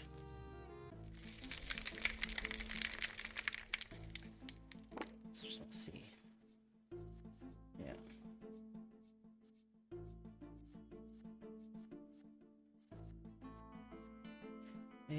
Yep. Today, you and Thomas are to explore the streets of the Castle District. You delve deep into the district, right to the old siege walls of Andite. The city needs these walls no longer. There are no more enemies left for the Empire to fight. Since the twins descended and chose the Tempest dynasty to rule the Empire, it has spread one sea to sea. Has spread, bringing its rule and peace for many generations. Yeah, we'll see about that. The two of you gaze in awe at the old charcoal black marks on the former fortress walls. They say magic wielders during Char Mirlandian's rebellion could conjure gusts of fire with their own hands. Turns out, really, like, we were talking about Fireball earlier, but it seems like that's just literally the magic. The rebellious Duke fought against the Emperor and the Church of the Twin Gods in the days of yore, but nothing remains of his rebellion now save for scorched ruins and parched land throughout Magra. You and your friend study the old walls and daydream about the battles that took place here during the rebellion, but then you hear a muffled voice coming from somewhere below the ground. You look around and find a hole in the brickwork where the sounds are coming from. Naturally, you take a peek. You see a half-ruined hall built below the ground and a handful of young men and women standing there in the dark. The look a little bit older than you and were wearing... They look a little bit older than you and were wearing plain shirts and dresses. The young man is standing on a piece of crumbled wall, reciting some of his poetry. It tells the story of a nobleman who fell into a puddle thanks to his gaunty cloak, and none of his noble bearings was of any help. He ends it with a farcical bow. You hear applause and laughter. He gets down from the crumbled wall, and a young girl takes his place. You cannot see her face in the darkness, but hers is a voice you would recognize anywhere. It's Gloria. Your sister begins to recite a poem she has written. Nay, Gloria, yours is no proper life. You are to be a mother and wife, except the kitchen apron for a gag. And another voice takes a crack. You're straying from your lot. You've got some nerve. Eyes down and be obedient and serve. Your husband, children, house, they are your absolute. Nay, Gloria, you are but rotten fruit. You lean down to hear her better, but sand and stone fall from under your feet and into the underground hall. Gloria looks up and meets your gaze. Thomas pulls you away from the hole. So they're reading poems. Imagine that. They sure hate nobles, and even Gloria. I never thought your sister could do that, but they're sure gonna get in trouble if they get spotted by an adult. Bad-mouthing a noble will get you flogged into next week. Not to mention all the trouble you can get into from writing poems if you're a commoner. You'd better tell your sister to lay off. You'd better stay away from them, too. You nod. Being around these people puts Gloria in great danger, but you know your sister. It will not be easy to tell her this. Your adventure in the Castle District is done for tonight. You and your friends return home. During dinner, Gloria will not look at you. Her hair is all disheveled. Is she afraid, or is she ashamed? You are also worried sick. These literary gatherings may spell danger for your sister. But for an illegitimate child like her, there are so few ways to forge her own path. Dinner is over. Soon you and Gloria are alone at the table. What are you going to tell her? I'm going to keep her secret, of course. Ingenuity and Gloria. Yeah.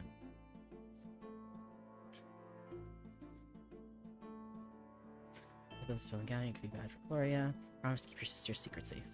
Yeah, the thing is, rebellion against the ruling class is always dangerous, right?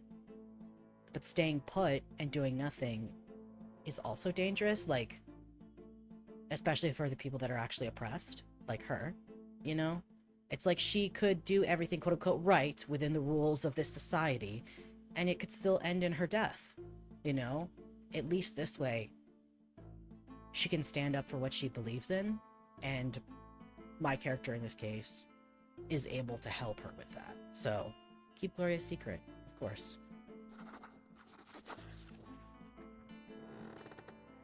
Gloria finally looks at you. You wink at your sister and promise to keep her secret. You praise the poetry you were able to overhear and confess that you were impressed. A big, joyous smile appears on her face. Yay! I'm so happy, brother. I thought you were to tell me to stop going there and say that and say what mother says about my lot. But I'm glad you're not like that.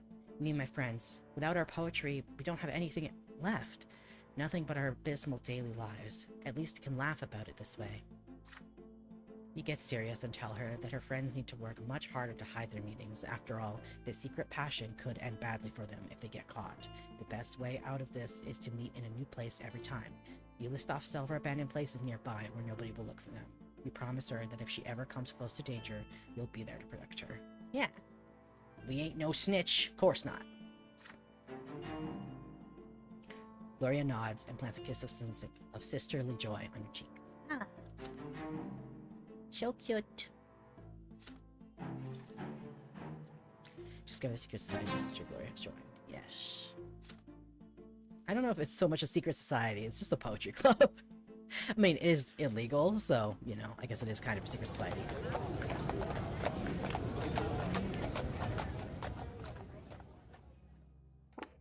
And I've gotten all the things now, which is what I wanted to do. I was hoping I would be able to, and I did.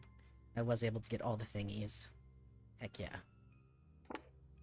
Grandfather's passing and last respects have left a mark on you, the entire family. His words relayed from the hereafter keep echoing in your mind. You still do your best to avoid the memory of grandfather's last night and spend more time on the city streets with Thomas and your other classmates. The road by the house reminds you of another clash with death.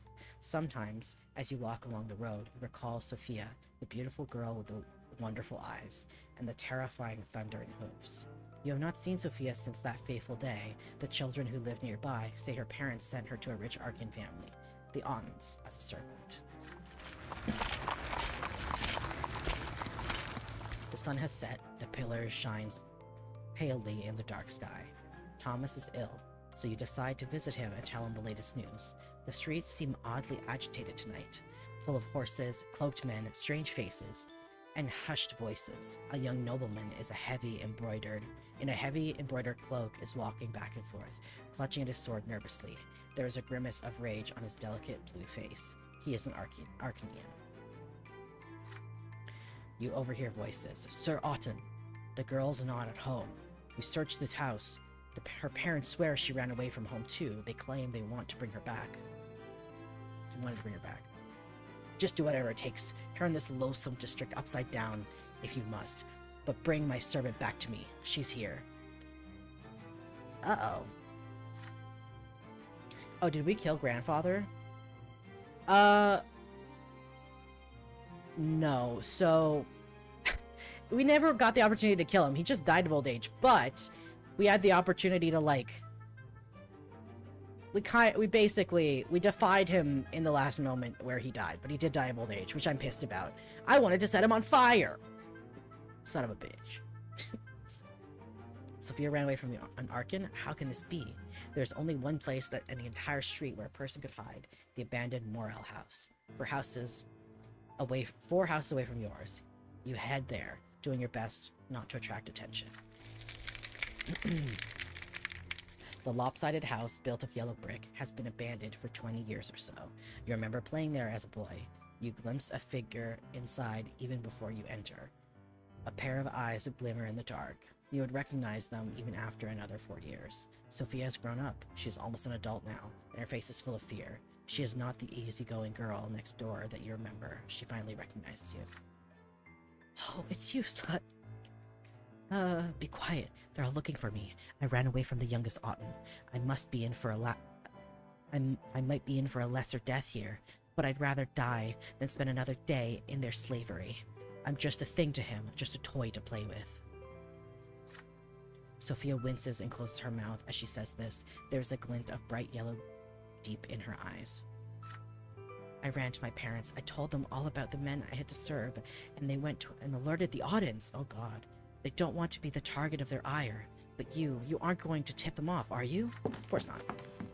The barking and shouting are getting closer. Sophia's voice grows quiet. She runs off to the darkest corner of the house before you can answer. One of the Autumn servants is so close you can hear his cloak swinging against the ground.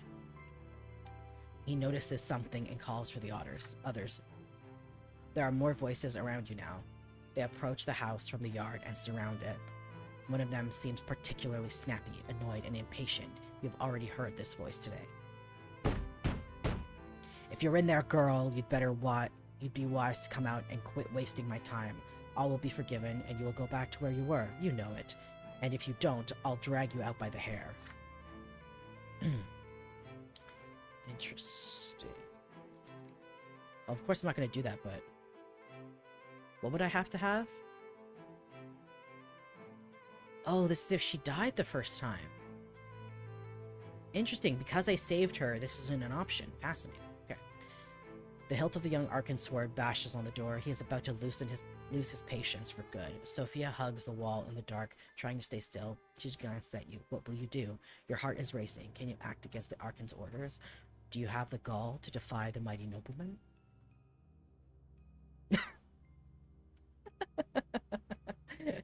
Thanks for the clip, cat.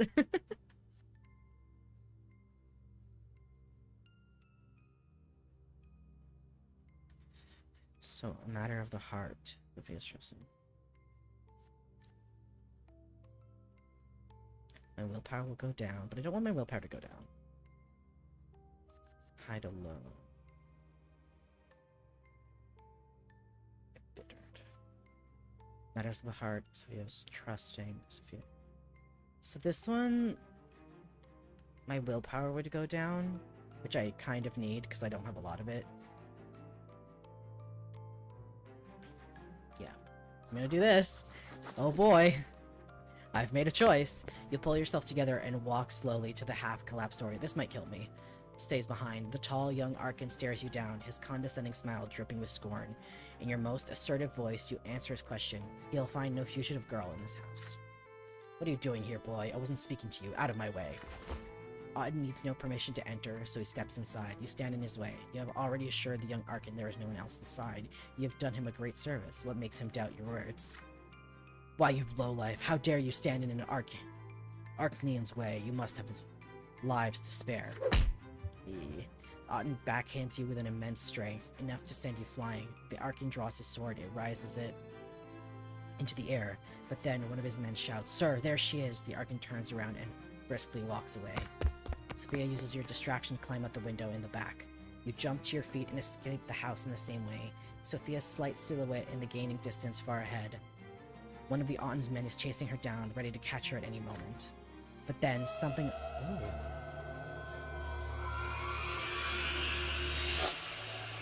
Whoa, that was... What is that sound? But then something unbelievable happens. Sophia lets out a dreadful scream, and the air around her sizzles with golden spark. Autumn's man falls to the ground, clutching his head. Sophia freezes for a second, as though uncertain of what she just did. Magic! What was that? Autumn screams at her... Autumn screams at her right next to you. So that's how it is, eh? The wench is a witch, sees her. Oh, magic? Sophia's a witch? Sophia's silhouette disappears down the alleyway. Autumn's men give her chase, but they will never find her in the dark, sprawling district. You watch her go. Will you ever see her again? The runaway girl becomes the talk of your district for an entire week. You overhear that Sophia managed to flee the city. The Autans are furious. After this sudden appearance, she disappears from your life once more. You will not see her again until much, much later.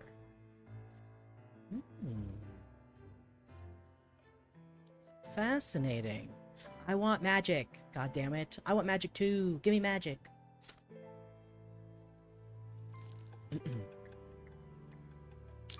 1 year left. Oh my god. I thought we were closer to the chapter end than we are. I thought this was the last one, but okay, now we're on the last one.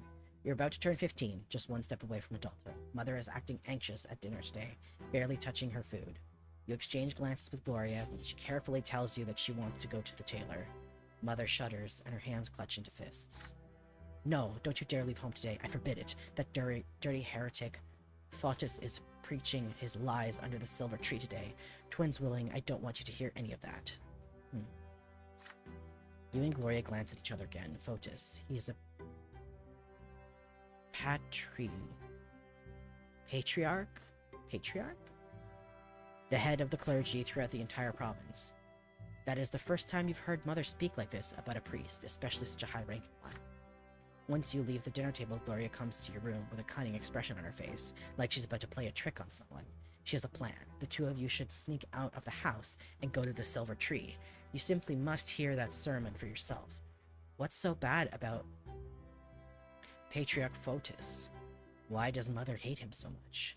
You two are grown-ups now. Surely you have the right to know. You agree with your sister. Together you sneak out from under your mother's watchful eye and hurry to the silver tree. The temple block is full of people from all ranks and estates. There is barely enough room for you to squeeze through the cloud. Blah, blah, blah. I can't speak.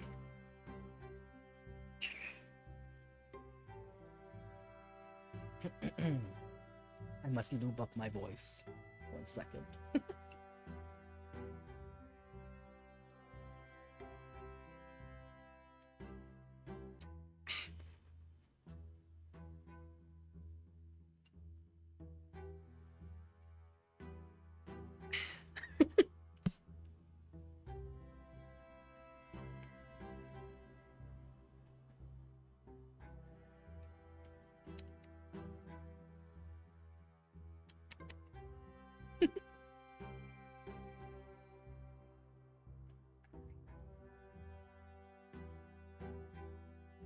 Okay.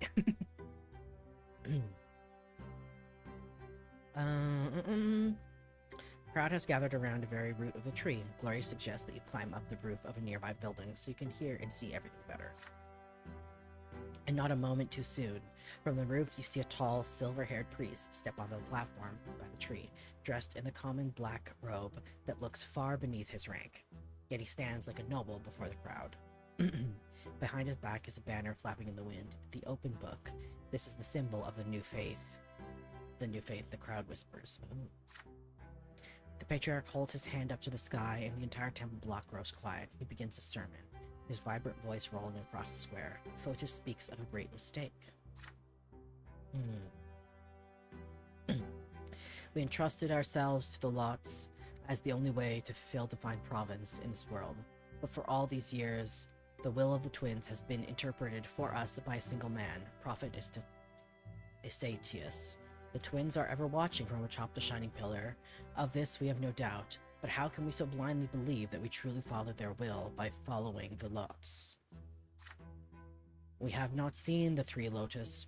If institutes fail again and again to answer, have we not seen, to answer the question of how we ought to live our lives? Have we not seen people change their lot in life again and again without being smitten by divine wrath? Every person born, whether human or Arcanian, low-born or noble, must find their lot and their way to the gods on their own. From now on, we will seek the gods in the accounts of their own lives, in their own acts in this world, and their own words as they echo within us. And as we heed the voice of the twins within, we will each find their path for us on our own. Oh, not usually a fan of priests, but this guy's speaking some sense. The crowd at the silver tree listens to the patriarch's speech in stunned silence. You glance at your sister, her eyes glisten with tears as she hears Fotis' words. Then, suddenly, a hoarse cry rises from the crowd. There are no lots. Does that mean the nobles are going to till the fields, and the commoners are going to be arms? Are going to bear arms? The crowd begins to murmur. The patriarch raises an arm and inhales, ready to answer. An odd figure leaps from the crowd onto the platform, A dirty beggar dressed in rags, a knife flashing in his hand. The blade slices. Blood starts pouring from Fotis's throat. He slumps over and collapses. A dark brown puddle spreads across the platform where he had stood. Gloria crushes her mouth as a surprised shriek. A few moments of stunned silence, and then the screams begin. The people are frantic. The temple guards try to restore order in the crowd, but to no avail. An old woman dressed in an inquisitioner's cassock tries in vain to apply pressure to the patriarch's wound. The noble draws their sword. Dogs are barking. The crowd is pushing and shoving. Children are crying. The entire square by the tree is in chaos. From the roof, you see the moment when people start to trample each other, howling, praying, shouting. Gloria tugs on your sleeve. Time to go. You climb down from the roof and run. You return home without exchanging a word. Mother has been in her room all the while, so no one noticed your absence. Gloria locks herself in her room. You do not discuss the things you have just seen. They are too frightening.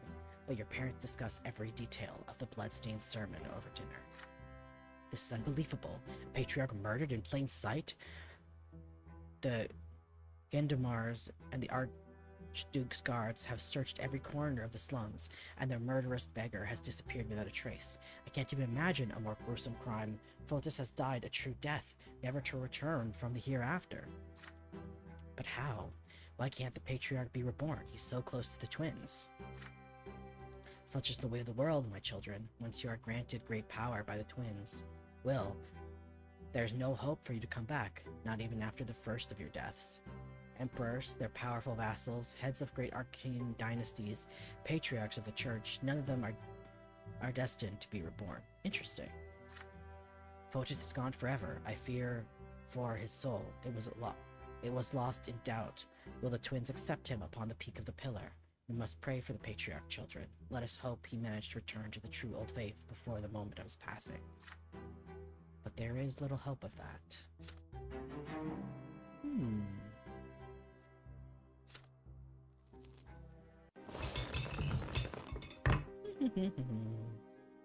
Tomorrow you turn 16. According to the imperial law, you will be a full adult.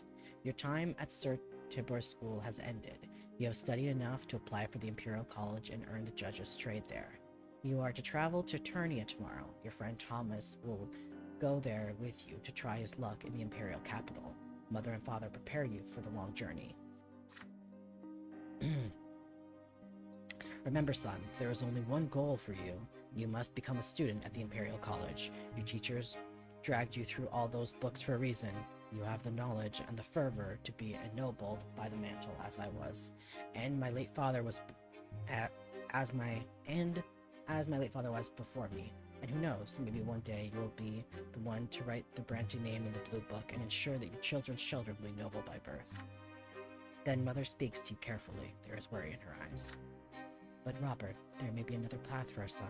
Stefan, your firstborn, was born a noble, who will surely earn the title for the entire Brante family. Your second son bears the favor of the twins. For him, the path of the priest is a worthwhile calling, no less than the nobleman's sword. They have been arguing about your future for a while now. Still, she would never defy the will of the nobleman and her husband. You smile at them both, trying to placate them. Gloria laughs quietly behind their backs. Just don't become a snot like Stefan, and you'll do just fine. Mother chides Gloria for that. You wink at your sister. Nathan has been downcast all evening. He barely touches his dinner. When everyone gets up from the table, he suddenly rushes over to embrace you. Please don't go, slut. Can you stay? I don't know what I'm going to do without you. You tussle his hair in response. There is no way you can stay now, you say. But when you come home, and you will come home, you'll tell him all your stories and bring him a special present from Eternia. This is it. All your lessons have been learned. All your things have been packed for the road. You will leave the family home tomorrow. Tonight is your last night at home before your departure. You walk through the rooms one last time. The sitting room where Mother used to read you fairy tales, the library where Gloria used to spend all her time, Father's study, which you entered only on special occasions, the backyard where you taught Nathan to build towers one summer. The whole place feels so familiar, so dear to you. It feels like home. You lived here for 16 years. Will you ever return? It's getting late. Everyone is already in their rooms, but you hesitate. Father, Mother, Gloria, Nathan. It will be a long time before you see them again. Who will you spend your last few hours with at home?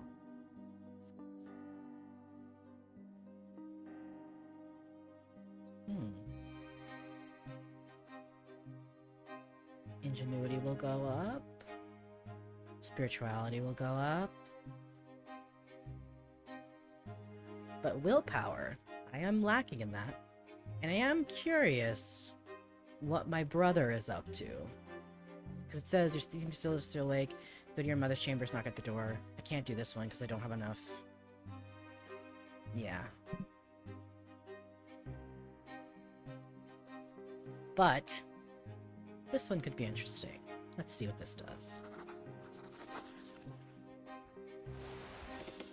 Nathan is already in bed, snoring. You approach your brother quietly and pat him on the head. He's startled, but starts smiling with joy when he realizes it's you. Hi, hey, can we go outside? I need your help with something. You creep silently downstairs. The air outside is damp, and drops of dew glisten in the night. Nathan drags you towards the bushes. A spotted kitten looks out at you from the bushes with sad eyes. You see a bowl of water and some scraps of food next to it. Aw, look, he ran into our yard today. See? He's got a broken paw. We need to save the poor kitten. You pat Nathan on the head. Together you sneak the poor animal into the house, take him to the storage closet. Then you close the closet door and begin the treatment. If anyone is clumsy in your family, it's Nathan, yet his hands are unusually accurate and calm as he binds the kitten's paw. You start chatting as you treat the kitten. As you think out loud about living in the capital and working towards your goal, Nathan strokes the poor animal's wet fur. He sighs. It's tough for me, thinking about being a grown-up. I'm not much of anything even now. I wish I could be like you. You sure know where you're going and who you're going to be. You shrug. No, I mean it. I can't be like that.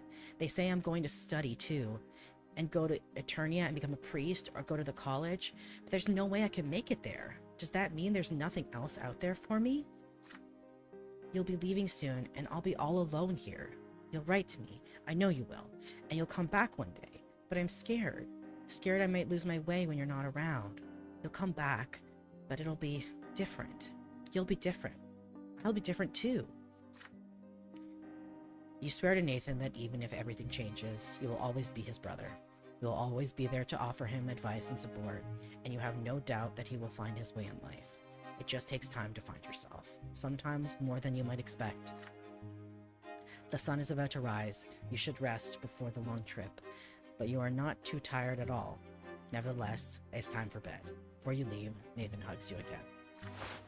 Please promise you'll come back, slut.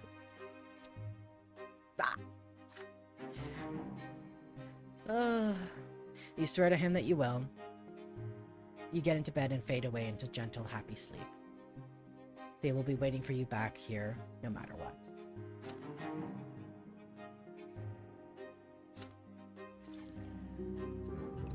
You leave that family home for a long time. Your future awaits you in Eternia, the capital of the Empire.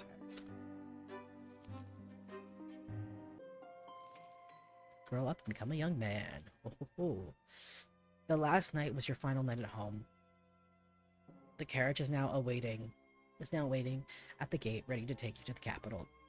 The clip-clopping of idle hooves against the cobblestone count. The seconds before your departure, you take one more look at your parents' house and recall your childhood spent there, in the nearby yard, at your school, and on the winding streets of Nizot. You clashed with the greater world around you and survived. You felt the tingle of emotions for the first time. You were taught by the school and the streets. You explored the city of your birth and learned something of its past. You witnessed firsthand events that will be remembered by history for all time.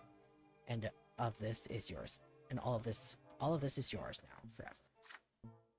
You saw death, lesser death followed by rebirth, and the true death that takes and never gives back. You saw death lying in wait to strike the unaware, like a beast stalking its prey.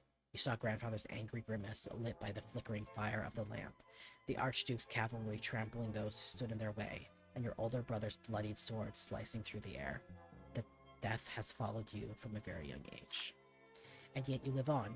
You have a friend who has been by your side all these years. Thomas taught you many things: how to take a hit, how to keep your word, and how to remain true to your own self. And now Thomas is walking to the same carriage as you, with a heavy bag slung over his shoulder. Your friend will remain your companion for the time being. Ahead of you is a long trip towards the capital and adulthood. For the first time, you'll be away from your family and home.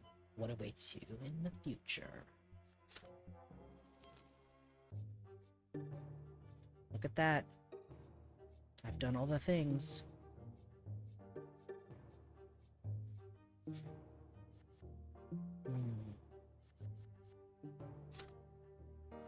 Yep. So, spirituality is that, yep. Willpower is good. I've died twice. And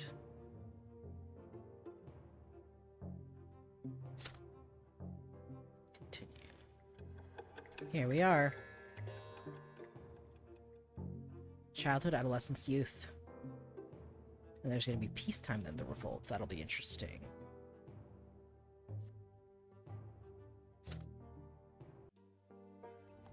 Leaving my hometown behind, I set out for the capital of the Empire. There, I would discover my role in society.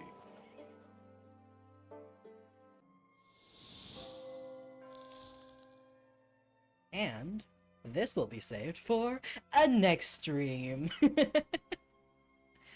All right. I'm excited. I would love to continue, but I'm feeling tired and I need food. So, kind of important. I require sustenance.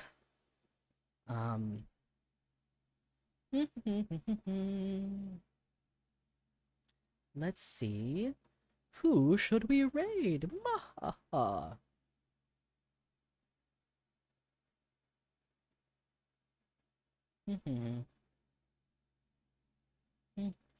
Let's see. Oh, this person. Yes. Yes. I found the perfect person. Feed yourself. Yep. That's the goal. I shall consume the foods. Let's see.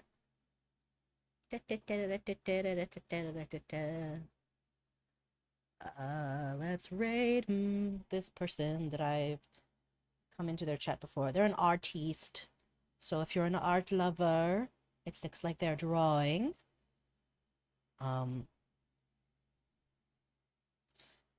And they are also queer. So naturally, of course, that's why I'm picking them. My tastes, my values are very well known. Yeah, thanks for hanging out, y'all. This was fun. I'm really enjoying playing this game. I hope it's been relaxing in some way, having me read basically a story to you. Yeah, I'm gonna be streaming this again on Tuesday and then Thursday. That is the times that I'm planning on streaming regularly now. If I'm feeling up to it, again, I will mention it on my Twitter. I might stream on Saturday or Sunday, depending on how I'm feeling. Perhaps Sunday, we'll see. But definitely Tuesday and Thursday, I'll be continuing this game. Also, tomorrow, doing group stream with, how do I do this? Is it SO exclamation point? It's Did I do it right?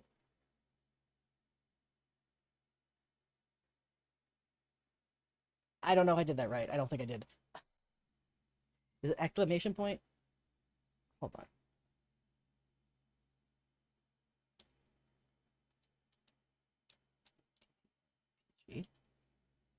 There we go. I'll be there. So, see ya!